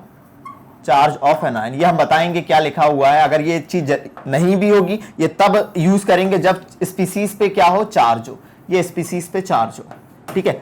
अब देखो ये मैं इसलिए लिखता, अगर स्पीसीज पे -1 चार्ज है, -1 चार्ज है, मान लीजिए कोई मॉलिक्यूलर -1, तो आप क्या कर देना, सीधे +1 कर देना। और स्पीसीज पे मान लीजिए +1 चार्ज है, तो आप सीधे क्या कर देना, -1 कर देना। क्या है कहानी, मोह माया क्या है, अभी सब समझेंगे। इसीलिए तो बच्चों मैं ये लिखा हुआ नहीं बताया, लिखा हुआ देख लो, hybridisation half m plus V minus C plus A, number of monovalent atom, number of monovalent atom, ठीक है। Valence electron, charge in cation, charge in anion. चलो ठीक है सर, अब ये तो अपन देख लिया, ठीक है, ठीक है। लेकिन इसको अब अपन देखें। सबसे पहली बात है कि बच्चा जो कंफ्यूज होता है, मैं उस पॉइंट को पकड़ूंगा, उस पॉइंट को पकड़ूंगा जहां बच्चा कंफ्यूज होता है। क्योंकि आप जैसे बच्चे हो ना, मैं भी कभी जब प्रिपरेशन कर रहा था भैया, मैं भी प्रिपरेशन कर रहा था, मैंने भी वो पॉइंट अपनाए हैं, देखे हैं जहां मैंने गलतियां करी। बच्चों को हाइब्रिडाइजेशन निकालना नहीं आता यार। मैंने भी वो पॉइंट पकड़े जहां मैंने गलतियां करी, और जहां मैंने गलतियां करी पीएमटी के टाइम पे या नीट के टाइम पे, हमारे टाइम पे पीएमटी कहते थे, मैं अब वो गलतियां नहीं दोहराना चाहता। चाहे आप बच्चे आईआईटी के हो, चाहे नीट की तैयारी कर रहे हो, कंपटीशन में केमिस्ट्री तो आना है, गलतियां आपसे होंगी, उस गलतियों को अपने को दोहराना नहीं है। चलिए तो शुरू करते हैं। नंबर ऑफ मोनोवैलेंट एटम कितने होते हैं सेंट्रल एटम में। नंबर ऑफ मोनोवैलेंट एटम, क्या हाइड्रोजन मोनोवैलेंट है, यस सर हाइड्रोजन मोनोवैलेंट है, सिंगल बॉन्ड। क्या fluorine, chlorine, bromine, iodine monovalent है, yes sir they are monovalent. क्या ऑक्सीजन मोनोवैलेंट है, क्या ऑक्सीजन मोनोवैलेंट, नो, ये डबल बॉन्ड बनाता है, इसीलिए दिस इज डाईवैलेंट। हम ऑक्सीजन का नंबर कैलकुलेट नहीं करेंगे, दिस इज डाईवैलेंट। ये चीज दिमाग में सेट कर लीजिए, सेट कर लीजिए, this is divalent, this is divalent. बोलो क्लियर है। चलिए सर बिल्कुल क्लियर है। पहले से नोट डाउन करो, पहले से देसी तरीके से नोट डाउन करो। अब मेरी बात सुनना, अगर मान लीजिए आपने ये कैलकुलेट करा और आपको टोटल 2 आया, ये टोटल कैलकुलेट करने के बाद 2 आया मतलब हाइब्रिडाइजेशन sp, 3 आया मतलब हाइब्रिडाइजेशन sp2, 4 आया मतलब हाइब्रिडाइजेशन sp3, 5 आया मतलब हाइब्रिडाइजेशन sp3d, 6 आया मतलब हाइब्रिडाइजेशन sp3d3, 7 आया मतलब हाइब्रिडाइजेशन सॉरी बच्चों की लोगी जान क्या, 6 मतलब sp3d2, 7 आया मतलब sp3d3। रेगुलर ज्योमेट्री आप सबको पता है, sp में लीनियर, sp2 में ट्राइगोनल प्लेनर, sp3 में टेट्राहेड्रल, sp3d में ट्राइगोनल प्लेनर बाइपिरामिडल, sp3d2 में स्क्वायर प्लेनर बाइपिरामिडल या इसी को कहते हैं ऑक्टाहेड्रल, और sp3d3 में पेंटागोनल बाइपिरामिडल। वो कैसी थी? Regular geometry. रेगुलर ज्योमेट्री मतलब कोई लोन पेयर नहीं। अभी तो कहानियों में लोन पेयर आएंगे, शेप बदलेंगे, कहानियां बदलेंगी, ज्योमेट्री बदलेगी। पहले इतना नोट डाउन करो, फिर इस माहौल को, इस खुशनुमा माहौल को और खुशनुमा बनाए with full energy, with full dedication. आइए मेरे बच्चों यहां तक, जल्दी आइए जल्दी आइए जल्दी आइए। हो गया? हाँ जी सर हो गया। चलिए यही कहानी लिखी हुई है, मैंने अपनी जबानी बोली, मैंने अपनी जुबानी बोली। चलो चलो चलो अब कहानी को आगे बढ़ाएं। दूसरी मेथड, दूसरी मेथड, इस मेथड को समझने के लिए आपको कोई भी लगा सकते हो, आप कोई भी लगा सकते हो, ठीक है। मुझे ये कन्वीनियंट लगती है, आप कुछ भी लगा सकते, लेकिन इस मेथड को समझने के लिए आपके पास सेंट्रल एटम मतलब जिसका नंबर का सेंट्रल एटम के पास कितने लोन पेयर हैं या सेंट्रल एटम के वैलेंस इलेक्ट्रॉन कितने हैं ये आपको पता होना चाहिए। तो बोलो ग्रुप 1 में 1, ग्रुप 2 में 2, ग्रुप 13 में 3, ग्रुप 14 में 4, ग्रुप 15 में 5, 16 में 6, 17 में 7, 18 में 8। पता कर लो इसमें कौन कौन से मेंबर आते हैं। तो देखते हैं सेकंड मेथड क्या है। सेकंड मेथड हमसे कहती है कि आप कैलकुलेट करो number of sigma plus lone pair, sigma plus lone pair, ठीक है। सिग्मा प्लस लोन पेयर का सम जो होगा वो आपको हाइब्रिडाइजेशन देगा, ठीक है। पाई बॉन्ड याद रखना हमेशा, सबसे सिंगल बॉन्ड जब होता है तो सिंगल बॉन्ड मतलब एक सिग्मा बॉन्ड, सिंगल बॉन्ड मतलब एक सिग्मा बॉन्ड। डबल बॉन्ड बना, सबसे पहला बॉन्ड जो बनता है वो सिग्मा बॉन्ड बनता है। डबल बॉन्ड बना मतलब एक सिग्मा एंड एक पाई, एक सिग्मा एंड एक पाई। और ट्रिपल बॉन्ड बना मतलब एक sigma and 2 pi bond, and 2 pi bond, ठीक है सर। और याद रखना pi bond does not participate in hybridization, pi bond does not participate in hybridization. जगह जगह मैं इस चीज को समझाता हुआ चलूंगा। और अगर इन दोनों का सम 2 आया, सिग्मा प्लस एलपी का सम 2, sp हाइब्रिडाइजेशन, 3 आया sp2 हाइब्रिडाइजेशन, 4 आया sp3 हाइब्रिडाइजेशन, 5 आया sp3d हाइब्रिडाइजेशन, 6 आया sp3d2 हाइब्रिडाइजेशन, 7 आया sp3d3 हाइब्रिडाइजेशन। पहले ये समझ लो, फिर मैं इसे अप्लाई करना सिखाता हूं, फिर मैं इसे अप्लाई करना सिखाता हूं। पहले समझ लो, फिर मैं इसे अप्लाई करना सिखाता हूं। Half M plus V minus C plus ए।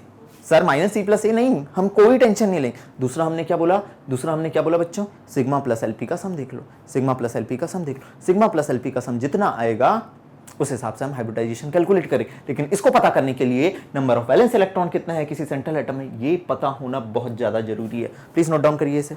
साइड हो जाता हूं, नहीं तो बोलोगे कि सर स्क्रीनशॉट लेने नहीं देते हैं। जल्दी जल्दी जल्दी मेरे बच्चों, चलिए नेक्स्ट अब करते हैं प्रैक्टिस। क्या करते हैं? प्रैक्टिस। क्या करते हैं? प्रैक्टिस, ठीक है मेरे बच्चों। Practice makes a man perfect, पता है ना, करत करत अभ्यास की जड़ मत होत सुजान। अब है अपने पास CH4, निकालो हाइब्रिडाइजेशन। कौन सी मेथड? दोनों से, दोनों से। चलो पकड़ते हैं। सबसे पहले मेरे तरीके से पकड़ना, कार्बन सेंट्रल एटम को देखो, सेंट्रल एटम कौन से ग्रुप का मेंबर? ग्रुप 14। ग्रुप 14 का मेंबर मतलब आउटर मोस्ट शेल में कितने इलेक्ट्रॉन? 4 इलेक्ट्रॉन, ठीक है। कितने मोनोवैलेंट एटम अटैच्ड है? 4 मोनोवैलेंट एटम अटैच्ड है, 4 मोनोवैलेंट एटम अटैच्ड है, 4 मोनोवैलेंट एटम अटैच्ड है। चलो सर, फिर अगर अपने को हाइब्रिडाइजेशन निकालना है, फिर अगर अपने को हाइब्रिडाइजेशन निकालना है तो पहली मेथड से निकालें। हाफ एम मतलब कितने मोनोवैलेंट एटम जुड़े हैं? 4 मोनोवैलेंट एटम जुड़े हैं, plus half M plus V, कितने वी, कितने वैलेंस इलेक्ट्रॉन है? 4 हैं। ऐसा ही लिखना 8/2, 8/2 मतलब 4, 4 मतलब कौन सा हाइब्रिडाइजेशन? sp3 hybridisation. कौन सा हाइब्रिडाइजेशन? sp3 hybridisation. बिल्कुल सर, बन गया। दूसरी मेथड, दूसरी मेथड से हाइब्रिडाइजेशन। दूसरी मेथड से जब भी हाइब्रिडाइजेशन पूछे बच्चों, दूसरी मेथड से जब भी हाइब्रिडाइजेशन पूछे, कुछ मत करना। क्या करना? कुछ मत करना। क्या करना कि भैया कार्बन कौन से ग्रुप में आता है? 4th ग्रुप में आता है। एक रफ डायग्राम बनाना, रफ डायग्राम बनाना। कार्बन 4th ग्रुप में नहीं, सॉरी 14 ग्रुप में आता है। 14 ग्रुप में आता है, 4 वैलेंस इलेक्ट्रॉन, 4 वैलेंस इलेक्ट्रॉन बनाना, ठीक है। अब क्या करना, उनसे हाइड्रोजन हाइड्रोजन हाइड्रोजन जोड़ लेना। 14 का था 4 वैलेंस इलेक्ट्रॉन, 4 के 4 बॉन्ड बन गए, 4 के 4 बॉन्ड बन गए। क्या कहीं लोन पेयर दिख रहा है? कहीं लोन पेयर नहीं दिख रहा। अब हम देखते हैं दूसरी मेथड क्या कहती है, सिग्मा प्लस एलपी का सम करो, सिग्मा प्लस एलपी का सम करो। अब ध्यान दीजिए, सेकंड मेथड से अपने को बेनिफिट ये रहता है कि हमें लोन पेयर कितने हैं पता चल जाता है, और लोन पेयर आए तो ज्योमेट्री बदलेगी। लोन पेयर नहीं है मतलब ज्योमेट्री रेगुलर, समझना बच्चों। एक सिग्मा बॉन्ड, सिंगल बॉन्ड हमेशा sigma sigma sigma sigma sigma, 4 lone pair 0, total 4, 4 मतलब कौन सा हाइब्रिडाइजेशन, sp3 हाइब्रिडाइजेशन। 4 मतलब कौन सा हाइब्रिडाइजेशन, चाहे ये कोई सी भी मेथड आप यूज कर सकते हो। मेरा बताना काम है, आपका सुनना काम है, ठीक है। sp3 हाइब्रिडाइजेशन, जब भी sp3 हाइब्रिडाइजेशन आता है, ज्योमेट्री या शेप की बात करें, ज्योमेट्री या शेप की बात करें, तो ज्योमेट्री या मैं अगर शेप की बात करूं तो वो मेरी कैसी आ जाती है, टेट्राहेड्रल। अब भी आपको बताई थी टेट्राहेड्रल ज्योमेट्री होती है, ठीक है। अब बनाते हैं इसकी ज्योमेट्री। देखिए टेट्राहेड्रल ज्योमेट्री कैसी थी, ये देखो। अगर मैं 3 डायमेंशनल में इसको समझाने के लिए मैंने डायग्राम भी बनाया हुआ है, आप देख पा रहे होंगे। ये देखिए, ये बीच में कार्बन एटम सेंट्रल में, ठीक है। ये एक हाइड्रोजन एटम, ये एक हाइड्रोजन एटम, ये एक hydrogen, they are not in the same plane, they are not in the same plane. This is sp3 hybridization, this is what, sp3 hybridization, ठीक है। ज्योमेट्री या शेप टेट्राहेड्रल, टेट्राहेड्रल ज्योमेट्री कैसी दिखती है, ये carbon, ये हाइड्रोजन, ये एक प्लेन में नहीं होते हैं, ये अलग अलग प्लेन में होते हैं। This is tetrahedral, this is tetrahedral geometry, this is tetrahedral geometry. एक एक मोहमाया को समझेंगे, ठीक है। क्या कोई लोन पेयर सेंट्रल एटम पे नहीं है, ज्योमेट्री एकदम रेगुलर ज्योमेट्री, ठीक है, रेगुलर ज्योमेट्री है, ठीक है। दूसरी चीज, जब भी sp3 हाइब्रिडाइजेशन आता है, बॉन्ड एंगल कितना होता है, बॉन्ड एंगल कितना होता है, खुद ही बताइए। बॉन्ड एंगल होता है 109 डिग्री, 109 डिग्री 28 मिनट। कुछ बुक्स में 109 डिग्री 0.5, 109.5 डिग्री मिल जाएगा, कुछ बुक्स में आपको ये मिल जाएगा। क्लियर है? आ जाइए यहां तक, आ जाइए यहां तक, लिख लिया।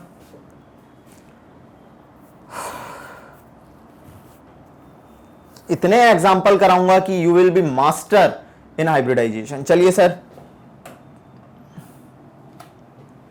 NH3, NH3 चलो देखते हैं। NH3 जो सेंट्रल एटम दिखे, पहले तो लिखो ग्रुप, कौन से ग्रुप का मेंबर है, नाइट्रोजन। नहीं पता, आशा सबको बिल गेट्स बनेगा, ग्रुप 15 का मेंबर, ग्रुप 15 मतलब आउटर मोस्ट शेल में 5 इलेक्ट्रॉन, ठीक है सर। कितने मोनोवैलेंट एटम जुड़े हैं, हाइड्रोजन मोनोवैलेंट है, 3 मोनोवैलेंट एटम अटैच्ड है, 3 मोनोवैलेंट एटम अटैच्ड है, 3 मोनोवैलेंट एटम अटैच्ड है, ठीक है सर। मेथड देखते हैं 1, मेथड देखते हैं 1। हाइब्रिडाइजेशन क्या कहता है, half m plus V, half m plus V minus C plus A. C plus A तो तब लगाते हैं जब चार्ज हो, ये तो है ही नहीं, तो हटाओ इसे। हाफ, कितने मोनोवैलेंट एटम, 3 मोनोवैलेंट एटम जुड़े हैं। कितने वैलेंस इलेक्ट्रॉन, 5 वैलेंस इलेक्ट्रॉन है। चलो 8/2, 8/2, 8/2 मतलब क्या, 4, 4 मतलब कौन सा हाइब्रिडाइजेशन, sp3 हाइब्रिडाइजेशन। 4 मतलब कैसा हाइब्रिडाइजेशन, sp3 हाइब्रिडाइजेशन। चलो मेथड 2 लगाऊं, मेथड 2 लगाऊं। हाइब्रिडाइजेशन, हाइब्रिडाइजेशन कैसे निकालते हैं, half m plus V, sorry यार, सेकंड मेथड क्या थी, सेकंड मेथड है कि जो भी दिया हुआ है, जो भी मॉलिक्यूल दिया हुआ है, सबसे पहले सेंट्रल एटम पकड़ो, सेंट्रल एटम पकड़ो। कौन से ग्रुप का मेंबर है, ग्रुप 15 का मेंबर है। आउटर मोस्ट शेल में 5 इलेक्ट्रॉन बना दो, 5 इलेक्ट्रॉन बना दो। जितने मोनोवैलेंट एटम जुड़े हैं जोड़ दो। रफ डायग्राम है, रफ डायग्राम है, रफ डायग्राम बनाना है। ये कैसा डायग्राम है, rough, this is not actual diagram, this is our rough diagram. और एक लोन पेयर आ गया, एक लोन पेयर आ गया। लोन पेयर मतलब पेयर ऑफ इलेक्ट्रॉन। अब हमें मेथड निकालना है हाइब्रिडाइजेशन की। तो हाइब्रिडाइजेशन क्या होता है, sigma plus LP, sigma plus LP. कितने सिग्मा, अब देखो, 1 सिग्मा, 2 सिग्मा, 3 सिग्मा, 3 सिग्मा है। एलपी कितने हैं, 1 है, टोटल 4, 4 मतलब sp3 हाइब्रिडाइजेशन। लेकिन ये हमें दूसरी मेथड ये बताती है कि लोन पेयर आने से कहानी बदल गई, रानी समझ गई। कैसे कहानी बदली, कैसे कहानी बदली, यही तो क्वेश्चन है। अब सुनना, आप क्या एक्सपेक्ट कर रहे थे ज्योमेट्री, आप क्या एक्सपेक्ट कर रहे थे ज्योमेट्री, आप एक्सपेक्ट कर रहे थे ज्योमेट्री टेट्राहेड्रल, लेकिन एक लोन पेयर आया। और जब भी लोन पेयर आते हैं ज्योमेट्री रेगुलर नहीं होती। समझना बच्चों, समझना। मैं बच्चा हूं, मेरी मम्मी ने मुझे, मैं बच्चा हूं, रेगुलर स्कूल जाता था, रेगुलर बच्चा था, रेगुलर बच्चा था, रेगुलर स्कूल जाता था, रेगुलर पढ़ाई करता था, रेगुलर सब कुछ करता था, किसी से बात नहीं करता था। मेरी मम्मी जो कहती थी मैं वो बिल्कुल करता था। अब क्या हुआ, मेरी मम्मी ने मेरे को मोबाइल दिला दिया, मेरी मम्मी ने मेरे को मोबाइल दिला दिया, वो भी एप्पल का। अब मैं मिरर के सामने बैठ के मिरर सेल्फी लेता हूं। एप्पल वालों की आदत होती है ना मिरर सेल्फी लेने की। यस, मैं मिरर के सामने बैठ के मिरर सेल्फी लेता हूं, मिरर सेल्फी। ठीक है, दूसरी चीज मैं क्या करता हूं, अब मैं बदमाश हो गया हूं, मोबाइल से चैटिंग करता हूं।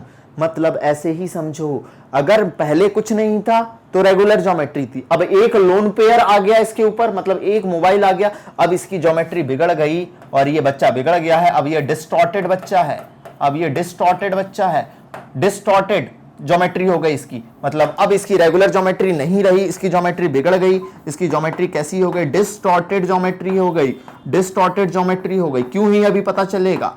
डिस्टॉर्टेड ज्योमेट्री होने की वजह से इसने नया शेप पता कर लिया। शेप क्या आया इसका, अब देखना क्या होता है।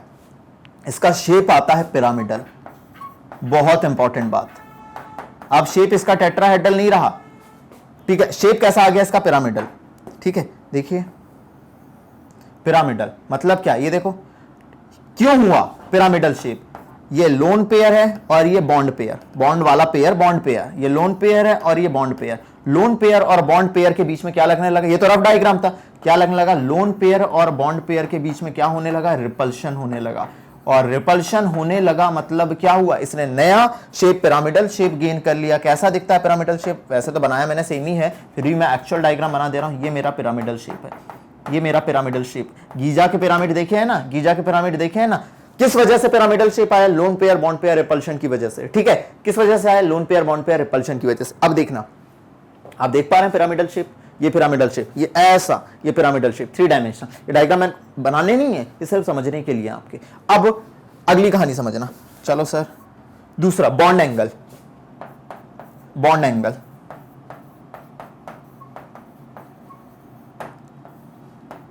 बॉन्ड एंगल समझिएगा, ठीक है, बॉन्ड एंगल समझिएगा। बच्चों हुआ क्या, बच्चों हुआ क्या समझना। अगर अपने को बॉन्ड एंगल पता करना है, अपने को क्या पता करना है, bond angle. Actual bond angle कितना होना चाहिए था, पहले 109 डिग्री 28 मिनट या 5 मिनट होता है, लेकिन एक लोन पेयर आ गया, एक लोन पेयर आ गया। तो देखिए lone pair bond pair repulsion हुआ, क्या हुआ, lone pair bond pair repulsion हुआ। और एक लोन पेयर के आने से, एक लोन पेयर के आने से बच्चों बॉन्ड एंगल -2.5 डिग्री से कम होता है, -2.5 डिग्री से कम होता है। ये एम्स का क्वेश्चन है, ये एम्स में आया हुआ क्वेश्चन है कि एक लोन पेयर के आने से बॉन्ड एंगल -2.5 डिग्री से कम हुआ। और अब अमोनिया में बॉन्ड एंगल कितना बच गया, 107 डिग्री बच गया, 107 डिग्री बच गया। This is it's bond angle. वजह कोई पूछे तो क्या है, lone pair bond pair repulsion ज्यादा है किसकी तुलना में, बॉन्ड पेयर रिपल्शन। ठीक है, ये अपन ने पढ़ा हुआ है VSEPR थ्योरी। तो मैंने बताया था मैं VSEPR थ्योरी का यूज करूंगा और यहाँ शेप बताऊंगा। वजह क्या है, इन सब की वजह है लोन पेयर और बॉन्ड पेयर के बीच में रिपल्शन होने लगा। प्लीज इसे नोट डाउन करिए, इन बच्चों को नोट डाउन मत करना, ये तो सिर्फ कहानी थी, अभी एक और कहानी आएगी। अभी तो बच्चे को मोबाइल दिलाया गया है तो मोबाइल से चैटिंग कर रहा है, ये बच्चा ना गाड़ी में भी घुमाने ले जाएगा सबको, समझ रहे हो। प्लीज नोट डाउन करिए इसे, इतने एग्जाम्पल कराऊंगा कि मक्खन बना दूंगा आपको।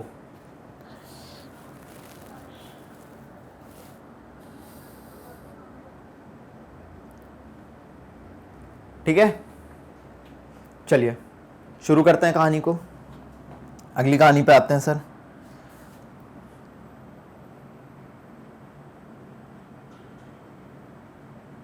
ठीक है, क्लियर है, चलो अगली कहानी पे आते हैं। नोट कर लिया ना, जल्दी से स्क्रीनशॉट ले लो। तीसरा एग्जांपल H2O। अब ध्यान दीजिएगा, सेंट्रल एटम कौन है, ऑक्सीजन। वही पकड़ो कहानी, ऑक्सीजन है, कौन से ग्रुप का मेंबर, ग्रुप 16 का मेंबर। ग्रुप 16 का मेंबर मतलब आउटर मोस्ट शेल में कितने इलेक्ट्रॉन, वैलेंस इलेक्ट्रॉन 6। कितने मोनोवैलेंट एटम जुड़े हैं, 2 मोनोवैलेंट एटम जुड़े हैं। कितने मोनोवैलेंट एटम जुड़े हैं, 2 मोनोवैलेंट एटम जुड़े हैं, 2 मोनोवैलेंट एटम जुड़े हैं। ठीक है, 2 मोनोवैलेंट एटम जुड़े हैं। मेथड 1 लगाया, हाइब्रिडाइजेशन कैसे निकालते हैं, हाफ m। कितने मोनोवैलेंट एटम जुड़े हैं, 2 मोनोवैलेंट एटम जुड़े हैं, प्लस v। कितने वैलेंस इलेक्ट्रॉन, 6। यही तो मेरा तरीका था और यही अपना तरीके को फॉलो करना। क्लास शुरुआत यहीं से करी थी और अंत भी, जब शुरुआत अच्छी तो अंत अच्छा होना ही होगा, होगा ही होगा, होना चाहिए।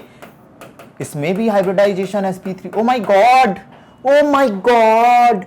मीथेन में भी hybridization sp3, oh my God. Ammonia में भी hybridization sp3, oh my God. H2O में भी हाइब्रिडाइजेशन sp3। लेकिन सबकी ज्योमेट्री अलग अलग, सबका शेप अलग अलग। अब देखते हैं कैसे हुआ, कैसे हुआ। दूसरी मेथड, कैसे हुआ, तू इतना जरूरी, वैलेंस इलेक्ट्रॉन तू इतना जरूरी, कैसे हुआ देखते हैं कैसे हुआ। बच्चों बच्चों मेरे बच्चों, नन्हे मुन्ने काले पीलों, सबसे पहले रफ डायग्राम बनाएंगे हम। बोलो जी बोलो, रफ डायग्राम। हाँ जी हाँ, रफ डायग्राम। वैलेंस शेल के 6 इलेक्ट्रॉन, ये 6, 2 ने बनाए बॉन्ड। रफ डायग्राम, मैं रफ बनाता हूं, मेरे को फेयरवेयर नहीं आता, मेरे को फेयरवेयर नहीं आता, ठीक है। अब देखो, दो लोन पेयर, 2 लोन पेयर, तो hybridization, what is hybridization? Sigma plus LP का sum, 2 sigma plus 2 LP, total 4 मतलब sp3। चाहे इस माया को समझो चाहे इस माया को समझो, लेकिन ये माया हमको बताती है कि लोन पेयर कितने हैं। ये माया हमको नहीं बता पाई, ठीक है। डायरेक्ट फॉर्मूला लगा देते हैं। चलो सर, चलो चलो चलो, sp3 हाइब्रिडाइजेशन। सुनो तो मेरे बच्चों, अब बात करते हैं, चलो हाइब्रिडाइजेशन निकल गया, अब बात करते हैं ज्योमेट्री की, बात करते हैं ज्योमेट्री की। सुनो मेरे बच्चों, क्या हुआ? पहले मैं रेगुलर सीधा साधा बच्चा था, पहले मैं, अरे यार मैं बच्चा था रेगुलर सीधा साधा, रेगुलर स्कूल जाता था, मेरी मम्मी ने मुझे कोई गैजेट नहीं दिलाया। अब मेरी मम्मी ने सबसे पहले मेरे को ये फोनवा पकड़ा दिया। ओ भैया, हमको फोनवा पकड़ा दिया। जब एक फोनवा पकड़वाया तो हम डिस्टॉर्ट हुए। बिल्कुल सर, एक फोनवा मतलब एक लोन पेयर पकड़ाया सेंट्रल एटम को, ठीक है। हम डिस्टॉर्ट हुए। अब हमारी मम्मी ने हमको फोनवा तो पकड़ाया था, जिसके थ्रू हमने सेटिंग करी थी फोनवा के थ्रू। अब हम इस गाड़ी पे बैठ के अरे गाड़ी बनाना है, इस गाड़ी पे बैठ के ये धूम खुद तो बैठे ही बैठे, पीछे किसी को और कोई बैठाल के धूम करते चल रहे हैं। अब हम और बिगड़ गए। पहले रेगुलर स्कूल जाते थे, अब हम स्कूल नहीं जाते हैं, अब हम धूम करके गाड़ी भगाते हैं। मतलब लॉजिक क्या है मेरे बच्चों? लोन पेयर आने से ज्योमेट्री और बिगड़ गई। तो देखना, ज्योमेट्री तो डिस्टॉर्टेड हो गई, डिस्टॉर्टेड ज्योमेट्री, डिस्टॉर्टेड टेट्राहेड्रल हो गई। अब शेप कैसा आया देखना, इसके शेप के बारे में पता करें। होगा क्या? कुछ तो हुआ है, कुछ हो गया है, कुछ तो हुआ है, कुछ हो गया है। अब क्या हुआ देखना बच्चों, ये 2 लोन पेयर, वीएसईपीआर थ्योरी क्या कहती है? लोन पेयर के बीच में भी रिपल्शन काम कर रहा है, लोन पेयर बॉन्ड पेयर के बीच में भी रिपल्शन काम कर रहा है। तो ये शेप कैसा गेन करता है? V shaped. कुछ लोग इसे कहते हैं दिस इज एंगुलर शेप्ड, कुछ लोग क्या बुक्स कहती हैं और एग्जामिनर क्वेश्चन पूछता है दिस इज एंगुलर शेप्ड, ठीक है मेरे बच्चों, ठीक है। अब बॉन्ड एंगल की बात करते हैं। किसकी बात करते हैं? बॉन्ड एंगल की। मेरे नन्हे मुन्ने काले पीलों, अगर रेगुलर होता तो बॉन्ड एंगल कितना होता? 109 डिग्री 28 मिनट। कितना होता? 109 डिग्री 28 मिनट। लेकिन एक लोन पेयर आया, एक लोन पेयर के आने से बॉन्ड एंगल -2.5 डिग्री से कम हुआ। सॉरी, इसे 105 मान लेते हैं, 109 डिग्री 0.5 मिनट मान लेते हैं, और ये हुआ था 107 डिग्री 170। लेकिन अपने पास कितने लोन पेयर आ गए? 2 लोन पेयर आ गए, एक और लोन पेयर आया, बॉन्ड एंगल -2.5 डिग्री से और कम हुआ, बॉन्ड एंगल कितना आ गया? 104.5 डिग्री। कितना आ गया? 104.5 degree. This is 104.5 degree. This bond angle is 104.5 degree. मतलब कोई आपसे पूछे वाटर बॉन्ड एंगल कितना होता है? 104.5 डिग्री। कोई आपसे पूछे कि भैया होना चाहिए कितना? 109 डिग्री 28 मिनट या 109 डिग्री 5 मिनट। लेकिन होता क्यों नहीं? वजह तुम हो मेरे बच्चों। रीजन क्या है? जल्दी बोलो, वजह क्या है? लोन पेयर रिपल्शन हो रहा है सबसे ज्यादा, फिर लोन पेयर बॉन्ड पेयर में रिपल्शन होता है, और सबसे कम होता है बॉन्ड पेयर। वीएसईपीआर थ्योरी कहती है कि शेप पता करना है तो ये पता होना जरूरी है। आइए जल्दी यहां तक,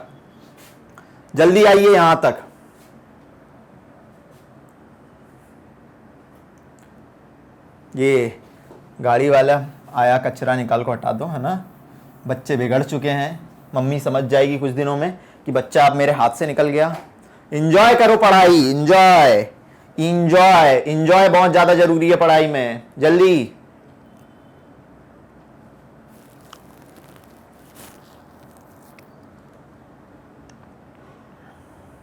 चलिए, अगले एग्जाम्पल पे आते हैं। आई होप लिख लिया होगा, 1 2 3 बज गई बीन की आपकी। चलिए नेक्स्ट एग्जाम्पल पे आते हैं। इतनी प्रैक्टिस करेंगे कि मजा आ जाएगा। PCl5 कुछ भी पूछे, कौन सा सेंट्रल एटम पकड़ो जो कम संख्या में हो। ग्रुप 15 का मेंबर नाइट्रोजन फास्फोरस, ग्रुप 15 का मेंबर मतलब 5 पकड़ लो। अरे भैया राइटिंग सही से आ जाओ यार। ग्रुप 15 का मेंबर मतलब 5 पकड़ लो। कितने वैलेंस इलेक्ट्रॉन? 5 valence electron. कितने मोनोवैलेंट एटम जुड़े हैं? मोनोवैलेंट एटम कितने जुड़े हुए हैं? 5 मोनोवैलेंट एटम जुड़े हैं। 5 मोनोवैलेंट एटम जुड़े हैं। 5 मोनोवैलेंट एटम जुड़े हैं। तो कहानी क्या हुई? मेथड 1 लगाओ। मैं हमेशा दोनों मेथड लगाऊंगा, आपको हर चीज सिखाऊंगा। हाफ m कितने मोनोवैलेंट एटम है? 5। कितनी वैलेंसी है? 5। 10/2 मतलब कितना आया? 5 मतलब sp3 हाइब्रिडाइजेशन। कौन सा हाइब्रिडाइजेशन? sp3 hybridisation. देखो दूसरी मेथड लगाते हैं, चाहे ये लगा दो चाहे दूसरी मेथड लगा दो। दूसरी मेथड क्या कहती है? भैया सबसे पहले क्या बनाओ? फास्फोरस पकड़ो। कौन से ग्रुप का मेंबर? 15 ग्रुप का मेंबर है। ठीक है, 15 ग्रुप का मेंबर है। रफ डायग्राम बनाओ। Cl जोड़ो। ये Cl 5 थे, 5 इलेक्ट्रॉन से Cl सब में जोड़ दिए। क्या कहीं लोन पेयर दिखा? नहीं दिखा। लोन पेयर नहीं दिखा मतलब ज्योमेट्री तो रेगुलर आने वाली है। ज्योमेट्री तो कैसी आने वाली है? रेगुलर आने वाली है। चलिए sigma sigma sigma sigma sigma. ठीक है, कितने सिग्मा? 5 सिग्मा। कितने lone pair? 0 loan pair. Total कितना आया? 5 मतलब क्या हुआ? sp3 hybridisation. कौन सा हाइब्रिडाइजेशन हुआ? sp3 hybridization. ठीक है मेरे बच्चों, अब अगर आपको पता होगा कि sp3 हाइब्रिडाइजेशन में ज्योमेट्री की बात करूं तो ज्योमेट्री कैसी आती है मेरी? Regular trigonal bipyramidal. और ये इसका शेप भी होगा बाइपिरामिडल। कहीं डिस्टॉर्ट नहीं हुआ इसका शेप, तो रफ डायग्राम पहले बनाया था, अब एक्चुअल डायग्राम बनाते हैं। ये PCl और ये PCl। ये देखो trigonal bipyramidal. Please note down कर लीजिए। चलो आगे देखते हैं बच्चों। ज्योमेट्री देख लिया आपने इसकी। चलो अगर आपको पता हो कि इसकी बॉन्ड एंगल की बात करें, तो बात करते हैं बॉन्ड एंगल। आपको पता होना चाहिए कि भैया ये 120 डिग्री के कितने थे? 3 थे। अब अगर मैं इस कहानी को आपको समझाने की कोशिश करूं, what is its actual shape, तो दिस इज ट्राइगोनल बच्चों, दिस इज ट्राइगोनल। ये एक पिरामिड। तो सुनना, अरे यार थोड़ा ये इंसान है अपन,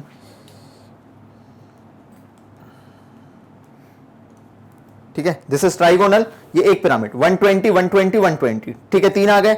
ये देखिए, ये जो होगा ये इसके साथ 90, इसके साथ 90, एक पिरामिड। नीचे वाला भी 390 ऊपर 390 नीचे। टोटल 90 के कितने बच्चों? बता चुका हूं ऑलरेडी, 6 होते हैं। और ये ध्यान दीजिए, ये ट्राइगोनल मेरा, ये पूरा का पूरा जो 180 बाइपिरामिडल वाला 180 का कितना आता है? 1 आता है। 180 का कितना आता है? 1 आता है। और मैंने आपसे कहा था कि ये जो PCl5 है, इसमें एक्सियल बॉन्ड बड़े होते हैं। मैंने आज ही बताया इन PCl5 ठीक है, या sp3 हाइब्रिडाइजेशन। एक्सियल बॉन्ड कैसे होते हैं बच्चों? एक्सियल बॉन्ड बड़े होते हैं किसकी तुलना में? इक्वेटोरियल बॉन्ड की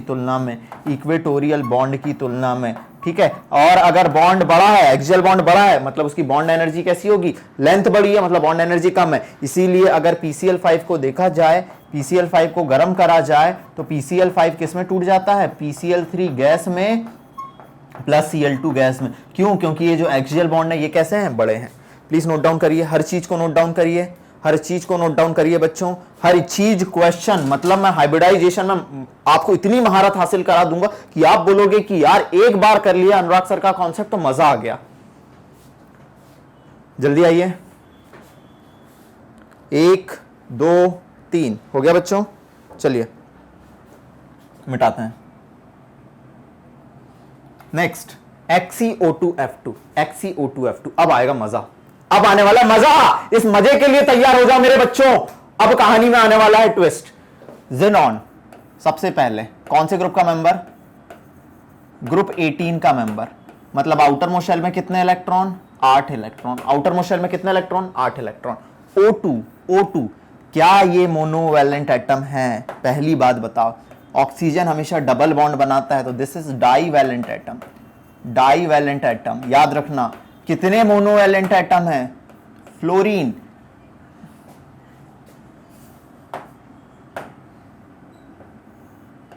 दो मोनोवैलेंट एटम बस हैं, दो मोनोवैलेंट एटम बस हैं, दो मोनोवैलेंट एटम बस हैं मेरे बच्चों। चलो बस ये जो समझ गया वो समझ गया। अब हाइब्रिडाइजेशन में देखना, हाइब्रिडाइजेशन पहला अपन निकालें पहली मेथड से। तो हाइब्रिडाइजेशन क्या कहता है? हाफ, कितने मोनोवैलेंट एटम है? दो, चार मत लिख देना। कितने मोनोवैलेंट एटम है? दो। बार बार कह रहा हूं, ऑक्सीजन डाईवैलेंट मतलब डबल बॉन्ड बनाता है। क्या बनाता है? डबल बॉन्ड बनाता है। ठीक है, उसको अपन नहीं लेंगे। कितने मोनोवैलेंट एटम? दो। चलो कितने वैलेंस इलेक्ट्रॉन सेंट्रल एटम पे? 8। 8 प्लस 2 10, 10/2 5, 5 मतलब sp3d हाइब्रिडाइजेशन। चलो सर हाइब्रिडाइजेशन तो निकाल लिया, लेकिन ज्योमेट्री पता करना है तो हाइब्रिडाइजेशन दूसरी मेथड से भी आना चाहिए, दूसरी मेथड से भी आना चाहिए। हाइब्रिडाइजेशन दूसरी मेथड से भी आना चाहिए। दूसरी मेथड अपने को क्या कहती है? दूसरी मेथड कहती है कि भैया हाइब्रिडाइजेशन आपको निकालना है तो सबसे पहले रफ डायग्राम बनाओ। जेनॉन, अब आपको पता है ग्रुप 18 का मेंबर है, मतलब आउटर मोस्ट शेल में 8 इलेक्ट्रॉन, 1 2 पहले रफ डायग्राम 3 4 5 6 7 8। कैसा डायग्राम बनाओ? रफ डायग्राम बनाओ, रफ डायग्राम बनाओ। चलो रफ डायग्राम बनाया है आपने। पहले दो ऑक्सीजन को जोड़ दो डबल बॉन्ड से, दो ऑक्सीजन को जोड़ दो डबल बॉन्ड से। बचे कितने? फ्लोरीन, फ्लोरीन को जोड़ दो सिंगल बॉन्ड से, फ्लोरीन को जोड़ दो सिंगल बॉन्ड से, और ये आ गया लोन पेयर। ये आ गया लोन पेयर। कितने सिग्मा है? कैलकुलेट करो कितने सिग्मा है।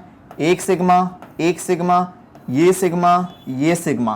पाई bond does not take part in hybridization, और एक lone pair. 1 2 3 4 sigma, 4 sigma bond plus एक लोन पेयर, एक लोन पेयर, टोटल हो गया 5। 5 मतलब कौन सा हाइब्रिडाइजेशन? sp3d hybridisation. 5 मतलब कौन सा हाइब्रिडाइजेशन? sp3d hybridization. लेकिन लोन पेयर आया, लोन पेयर आया। अब मैं इसकी ज्योमेट्री की बात करूं, ज्योमेट्री की बात करूं बच्चों, इसकी ज्योमेट्री की बात करूं तो ध्यान दीजिएगा, इसकी ज्योमेट्री क्या हो जाएगी? इसकी ज्योमेट्री हो जाएगी डिस्टॉर्टेड। ज्योमेट्री बिगड़ गई, तो अब शेप कैसा आएगा? इसका शेप कैसा आएगा? और अगर अपने को शेप पता करना है तो मेरा एक थंब रूल, अनुराग बघेल स्पेशल थंब रूल याद रखिए।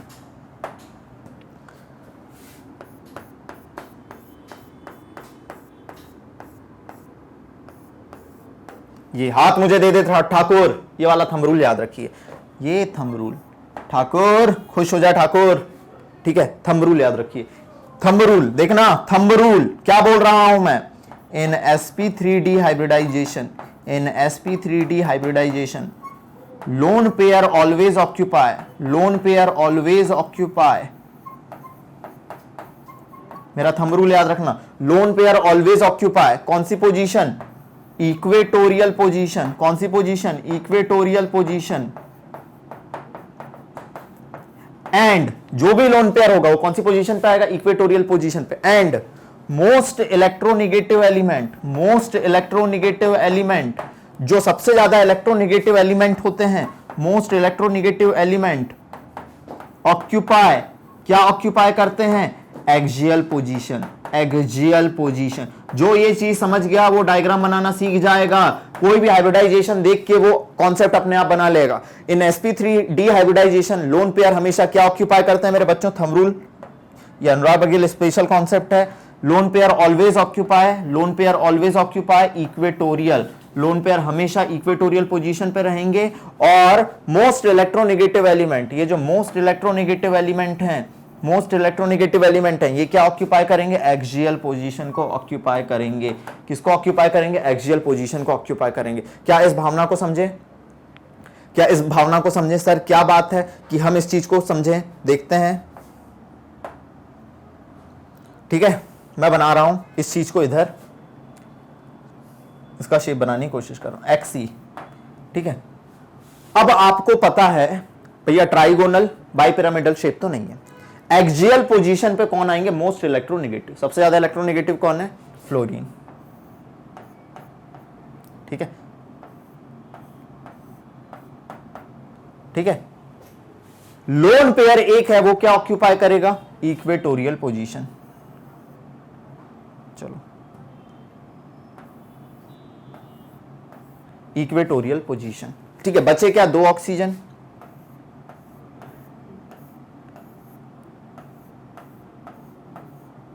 ये दो ऑक्सीजन। इस शेप को क्या नाम दिया जाता है? इस शेप को क्या नाम दिया जाता है? याद रखना, ये शेप कहलाता है सी सॉ शेप। सी सॉ शेप। बचपन में अगर आपने सी सॉ खेला होगा, हर चीज समझाने के लिए मैं आपके सामने लेके आया हूं, हर चीज समझाने के लिए मैं लेके आया हूं। तो देखो यहां पे एक आदमी बैठता है, भुम भुम, यहां एक आदमी बैठता है, भुम भुम, फुचुक फुचुक इधर उधर होते रहते हैं, याद है ना, इधर उधर होते रहते हैं। ये कैसा दिख रहा है? सीसॉ जैसा दिख रहा है। इधर देखो, ये दो ओ बने हुए हैं, ये एक फ्लोरीन, ये एक फ्लोरीन, इसको मैं ऐसे घुमाऊं तो देखो सीसॉ जैसा दिख रहा है। Yes, this it looks like seesaw, it looks like seesaw. बहुत इंपॉर्टेंट बात, बहुत इंपॉर्टेंट बात। आइए आइए, जल्दी आइए मेरे बच्चों। क्लियर है? चलो सर आगे बढ़ाते हैं कहानी को, आगे बढ़ाते हैं कहानी को। बात करते हैं SF4 की। किसकी बात करते हैं? SF4 की। चलो देखते हैं SF4 क्या है। Method 1, sometimes I like black. Black colour is indication of happy mind. I always live happy. भाई खुश रहो, खुश रहो, खुशियां बांटो। शुरू करते हैं SF4। कुछ भी कॉन्सेप्ट रहे, हम डरेंगे नहीं, घबराएंगे नहीं। SF4 सर हाइब्रिडाइजेशन पहली मेथड से अपन ने निकाला। हाफ M, कितने मोनोवैलेंट एटम जुड़े हैं? चलो देखो, सबसे पहले क्या करना है, जो चीज करना है वो अपन भूल गए। सल्फर कौन से ग्रुप का मेंबर? ग्रुप 16 का मेंबर। मतलब वैलेंस शेल में कितने इलेक्ट्रॉन? 6 इलेक्ट्रॉन। वैलेंस शेल में कितने इलेक्ट्रॉन? 6 इलेक्ट्रॉन। चार जो हैं मोनोवैलेंट एटम जुड़े हुए हैं, 4 मोनोवैलेंट एटम जुड़े हैं। 4 क्या जुड़े हैं? मोनोवैलेंट एटम जुड़े हैं। चलिए सर, अगर 4 मोनोवैलेंट एटम जुड़े हैं तो इस कहानी को समझते हैं। हाफ M, कितने मोनोवैलेंट एटम? 4। कितने वैलेंस इलेक्ट्रॉन? 6। 6 4 10/2, 10/2 मतलब 5। 5 मतलब कौन सा हाइब्रिडाइजेशन? sp3d hybridisation. चलो, लेकिन ये हमें नहीं बताता लोन पेयर कितने हैं, तो हमने दूसरी मेथड अप्लाई करी। अरे 1 सेकंड तो लगता है। दूसरी मेथड अप्लाई करी, सिग्मा प्लस एलपी वाली। सबसे पहले क्या बनाओ सर? रफ डायग्राम बनाओ। सबसे पहले क्या बनाओ सर? रफ डायग्राम बनाओ। कौन से ग्रुप का मेंबर? 16 ग्रुप का मेंबर सर। जो लिखा है जोड़ दो सर। कितने fluorine? 1 fluorine, 2 fluorine, 3 fluorine, 4 fluorine. ये रफ डायग्राम है, रफ डायग्राम है। हमें बिल्कुल कुछ इससे ज्योमेट्री के बारे में पता नहीं चलेगा, शेप के बारे में पता, लेकिन एक लोन पेयर आ गया। सिग्मा प्लस एलपी कर दो, सिग्मा प्लस एलपी कर दो। 1 sigma, 2 sigma, 3 sigma, 4 sigma plus 1 loan pair. Total कितना आया? 5 मतलब कौन सा हाइब्रिडाइजेशन? sp3d hybridization. लेकिन अब इसकी अगर अपन ज्योमेट्री की देखने की बात करें बच्चों, तो देखिएगा, ज्योमेट्री देखने की बात करें अपन तो देखिए ज्योमेट्री कैसी होनी चाहिए। लोन पेयर आने से ज्योमेट्री तो बदल गई भैया। अब वही ट्राइगोनल बाइपिरामिडल नहीं रहेगी, ट्राइगोनल बाइपिरामिडल नहीं रहेगी, तो इसका शेप कैसा आएगा? Shape of you. देखते हैं शेप, देखते हैं शेप। शेप अगर इसकी देखने की बात करें बच्चों, तो वही मैंने कहा, शेप कैसे डिसाइड होगा?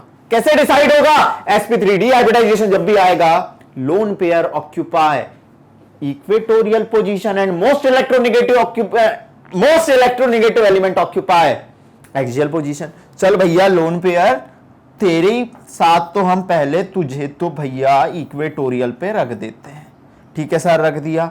अब मोस्ट इलेक्ट्रोनेगेटिव एलिमेंट को अपन ने इधर रखा।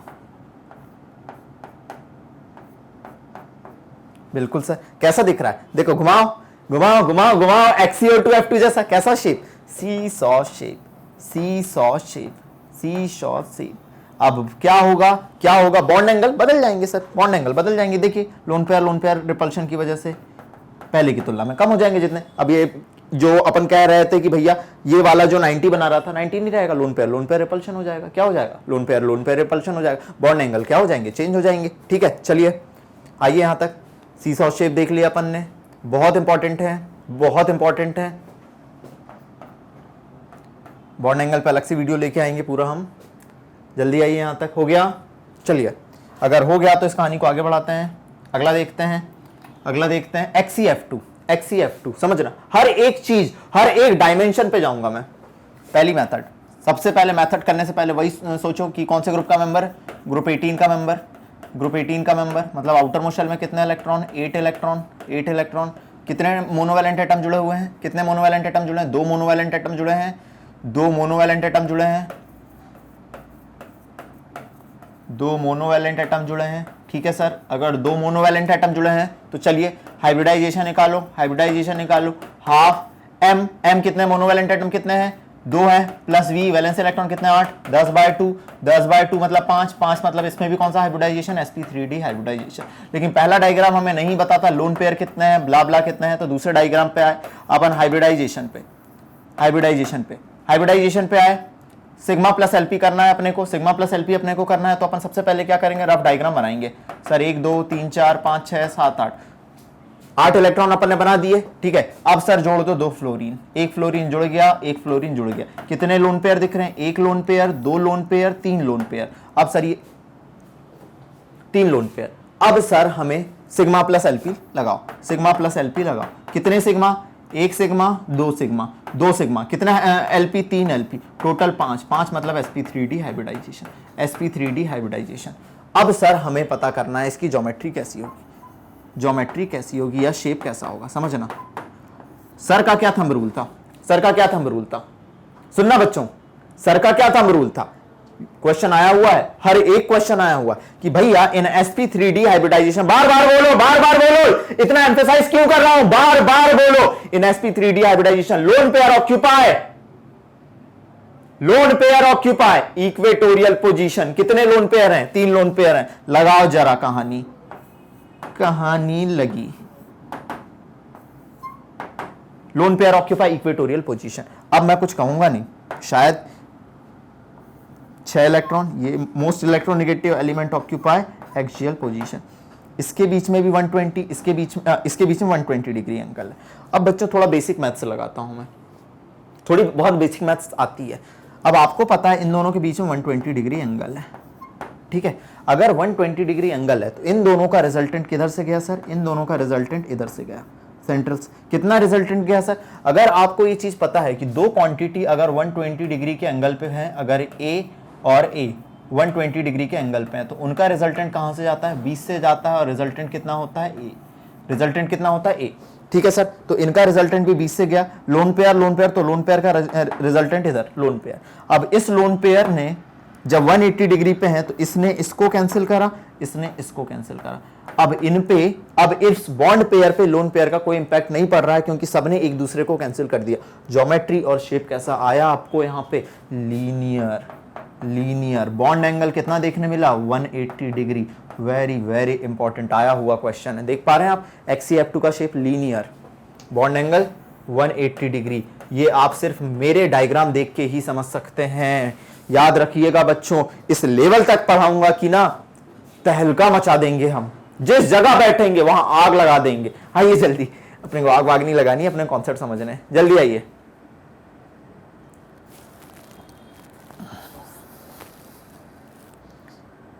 हो गया, चलिए आगे बढ़ते हैं। वही ना, अपने कॉन्सेप्ट लगाओ भैया, अपन एकदम बेसिक कॉन्सेप्ट चलते हैं।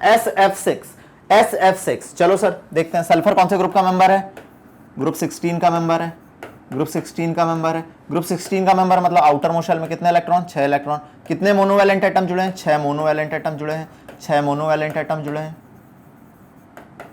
ठीक है। चलो हाइब्रिडाइजेशन निकालना है अपने को, हाइब्रिडाइजेशन निकालना है। मेथड वन कैसे निकालेंगे, हाफ, कितने मोनोवैलेंट एटम, 6, वैलेंस इलेक्ट्रॉन 6, 12/2 मतलब 6 मतलब कितना, sp3d2। अब sp3d2 हाइब्रिडाइजेशन आया, ठीक है सर। दूसरी method hybridisation.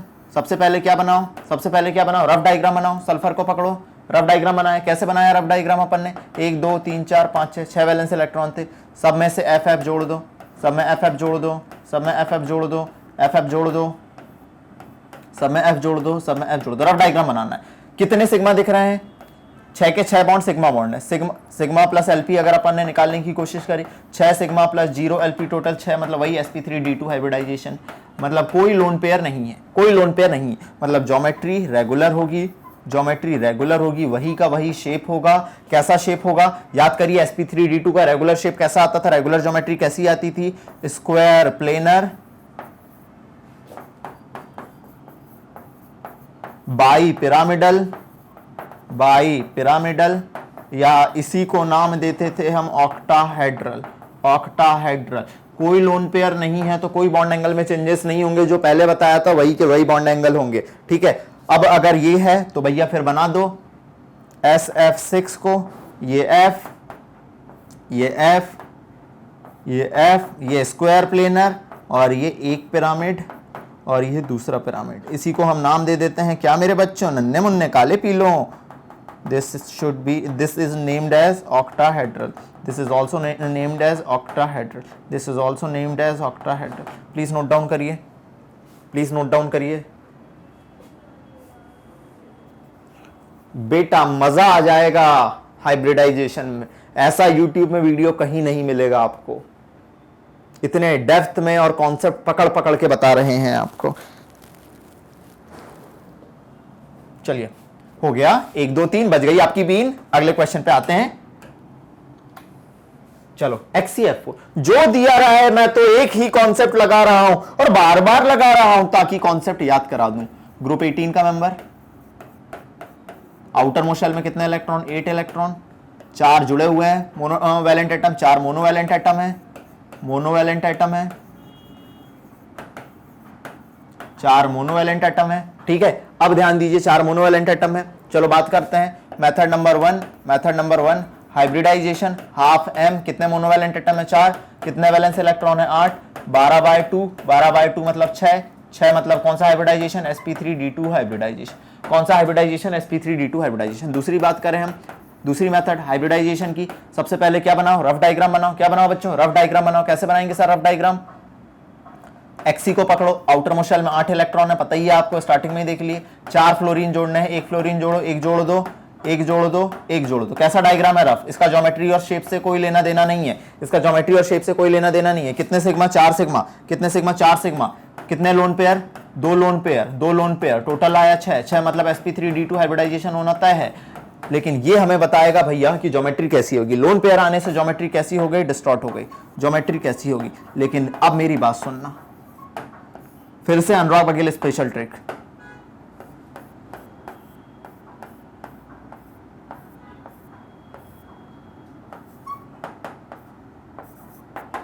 अनुराग-बघेल special trick. What is Anurag Baghel special trick बच्चों, what is Anurag Baghel special trick बच्चों, समझना। ठीक है, sp3d हाइब्रिडाइजेशन में लोन पेयर इक्वेटोरियल पोजीशन पे आता था। ठीक है सर, लेकिन sp3d2 हाइब्रिडाइजेशन में लोन पेयर आएगा एक्सियल पोजीशन पे। इन sp3, ये मेरे थंब रूल है बनाने के, कोई आपको ऐसे नहीं बताता, लोग रटाते हैं, मैं समझाता हूं। In sp3d2 hybridization lone pair occupy, lone pair occupy axial position, axial position, whereas most electronegative element occupy equatorial position। कौन सी position, sorry, occupy square planar position, square planar position, square planar position. बस जिसने ये याद कर लिया, बार बार बोलो मेरे संग, मोस्ट इलेक्ट्रोनेगेटिव एलिमेंट क्या ऑक्यूपाई कर रहे हैं, एक्सियल पोजीशन। ठीक है, वो जो एक्सिस वाली थी, और मोस्ट इलेक्ट्रोनेगेटिव एलिमेंट क्या ऑक्यूपाई कर रहे हैं, स्क्वायर प्लेनर पोजीशन। चलो देखते हैं सर ज्योमेट्री तो कैसी आनी है, पता ही है कि ज्योमेट्री कैसी आएगी। इस केस में ज्योमेट्री कैसी आएगी, डिस्टॉर्टेड आएगी, डिस्टॉर्टेड आएगी। उस वजह से जो शेप जनरेट हुआ, वो देखते हैं कैसा होगा। उस वजह से जो शेप जनरेट होगा वो देखते हैं कैसा होगा। देखिए मेरे पास एक्सी है, लोन पेयर कितने हैं, 2 हैं। लोन पेयर ऑक्यूपाई करेंगे अपनी कौन सी पोजीशन, एक्सियल पोजीशन। ठीक है, और मोस्ट इलेक्ट्रोनेगेटिव एलिमेंट क्या ऑक्यूपाई करेंगे अपनी, स्क्वायर प्लेनर पोजीशन।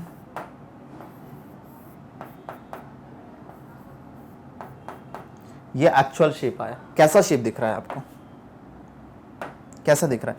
ये तो एक दूसरे को कैंसिल कर देंगे, ये और ये तो एक दूसरे को कैंसिल कर देंगे। शेप कैसा दिख रहा है,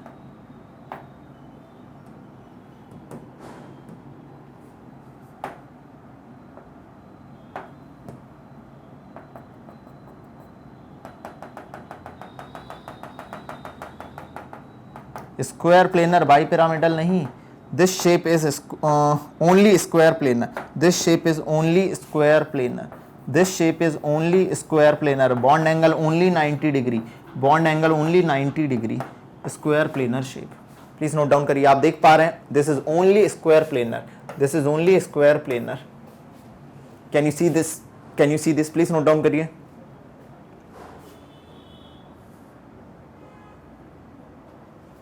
हो गया, वीडियो पॉज कर लीजिए, उसको डायग्राम बिल्कुल नहीं बनाना, वो सिर्फ आप लोगों को समझाने के लिए कि 3D में कैसा दिखता है, क्योंकि मुझ जैसा टीचर सिर्फ 2D में पढ़ा सकता है। चलिए सर, अगर हो गया तो आगे बढ़ाते हैं। ना बात करते हैं IF7 की। किसकी बात करते हैं अपन? IF7 की। चलिए बच्चों, IF7 की बात करें तो भैया मेथड वन हाइब्रिडाइजेशन कैसे निकालना है? हाइब्रिडाइजेशन निकालना है हाफ। सबसे पहले ये देख लो कौन से ग्रुप का मेंबर, ग्रुप 17 का मेंबर, मतलब आउटर मोस्ट शेल में कितने इलेक्ट्रॉन? 7 इलेक्ट्रॉन। कितने मोनोवैलेंट एटम जुड़े हैं? 7 मोनोवैलेंट एटम जुड़े हैं, 7 मोनोवैलेंट एटम जुड़े हैं, 7 मोनोवैलेंट एटम जुड़े हैं, ठीक है, 7 मोनोवैलेंट एटम जुड़े हैं, ठीक है। हाफ m, कितने monovalent atom? 7। Number of valence electron 14/2, 14/2 मतलब 7, 7 मतलब कौन सा हाइब्रिडाइजेशन? sp3d2, sp3d3 hybridization. चलिए सर दूसरी मेथड से करें। अगर दूसरी मेथड से करें तो सबसे पहले हम क्या करते हैं सर, हाइब्रिडाइजेशन निकालने के लिए रफ डायग्राम बनाते हैं। आपने बनाया आयोडीन को, आउटर मोस्ट शेल में 1 2 3 4 5 6 7 इलेक्ट्रॉन बनाए। चलो सर जोड़ दो, फ्लोरीन साथ के साथ जोड़ दो। कैसी ज्योमेट्री आनी है? रेगुलर आनी है, क्योंकि लोन पेयर तो मुझे लग नहीं रहा कि दिखेगा। सारे के सारे इलेक्ट्रॉन को फ्लोरीन ने घेर लिया। पहले रफ डायग्राम बनाया हमने, कितने सिग्मा दिख रहे हैं? 7 सिग्मा दिख रहे हैं। कितने लोन पेयर दिख रहे हैं? 0 लोन पेयर दिख रहे हैं। टोटल कितना आ गया? 7 आ गया। 7 आ गया मतलब sp3d3 हाइब्रिडाइजेशन आ गया। और sp3d3 हाइब्रिडाइजेशन आया तो इसमें ज्योमेट्री कैसी होती है मेरे बच्चों? इसमें ज्योमेट्री रेगुलर होगी, शेप भी वही का वही होगा। कैसी होती थी? Pentagonal bipyramidal. कैसी होती थी? Pentagonal bipyramidal, pentagonal bipyramidal, bipyramidal कैसी होती थी? Pentagonal bipyramidal. चलो देखते हैं पेंटागोनल बाइपिरामिडल। आप देख पा रहे होंगे ये एक पेंटागन, ये एक पेंटागन, ये मतलब एक पेंटागन नहीं, ये पूरा एक पेंटागन बना, ठीक है, ये पूरा एक पेंटागन बना, ये एक पेंटागन बना। आप देख पा रहे होंगे कि जब पूरा एक पेंटागन है, एक मिनट, ये पूरा एक पेंटागन है,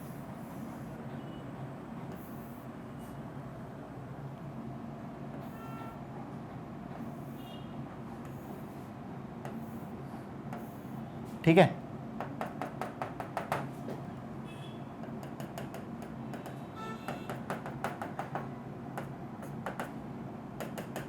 और ये एक पिरामिड और ये दूसरा पिरामिड, इनके बीच के एंगल 72 डिग्री के होते हैं, ठीक है। अब इससे मैं बात करूं, ये भी इसके साथ 90, ये इसके साथ 90, ये इसके साथ 90, ये इसके साथ 90, ये इसके साथ 90, 3 डायमेंशनली आपको समझ आ रहा। ऊपर के 5 90, नीचे के 5 90, 90 कितने हुए? देखिए 72 के 5 दिखते हैं, क्वेश्चन पूछा गया है। 90 के कितने दिख रहे हैं? 10 दिख रहे हैं। और 180 सिर्फ एक है, 180 का कितना दिख रहा है? सिर्फ एक दिख रहा है। मतलब मैं इसको पेंटागोनल बाइपिरामिडल को अपने तरीके से बनाने की कोशिश करूं तो देखना, मैंने बीच में बनाया I, ये बनाया F, ये बनाया, ये बनाया F, ये बनाया F, ये बनाया F, ये बनाया F। This is pentagon.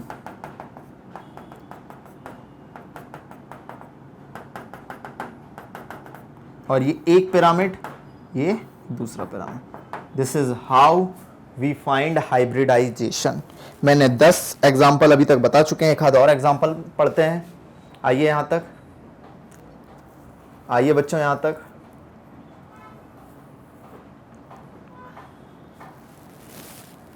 चलिए अगले एग्जाम्पल की तरफ मूव करता हूं।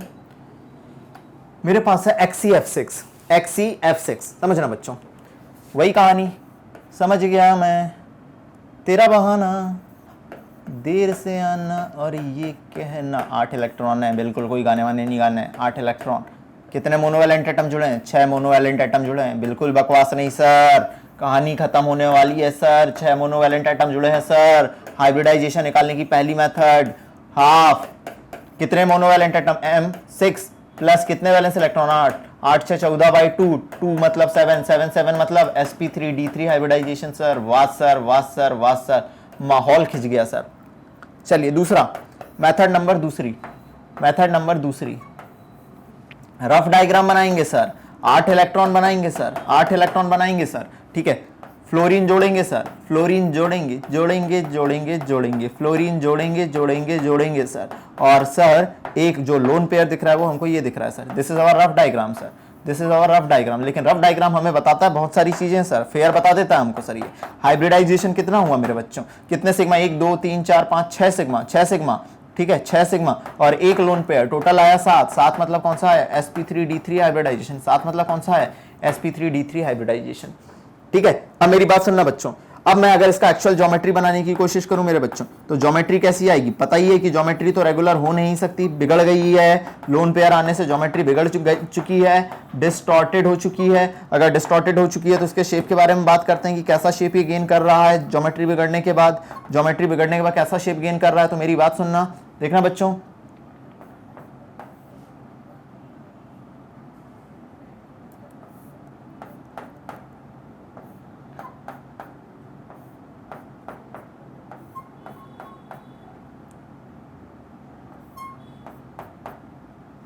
सर ये तो मुझे ऑक्टाहेड्रल जैसे दिख रहा है, यस, नीट में आया हुआ क्वेश्चन है,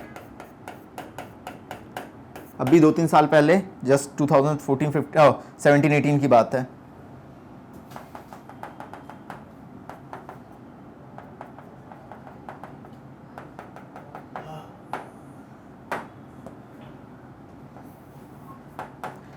देखो सुनना, ये ऑक्टाहेड्रल दिख रहा है लेकिन टोपी लोन पेयर की डाले हुए, ऑक्टाहेड्रल दिख रहा है लेकिन टोपी लोन पेयर की डाले हुए। ये देखो, ये ऑक्टाहेड्रल, ऐसे समझ नहीं आएगा, अपन जो बताते हैं देसी तरीका होता है, और लेकिन टोपी डाले हुए, किसकी टोपी, लोन पेयर की टोपी। तो इसको नाम देते हैं, इसकी ज्योमेट्री को कैप्ड ऑक्टाहेड्रल, कैप्ड ऑक्टाहेड्रल।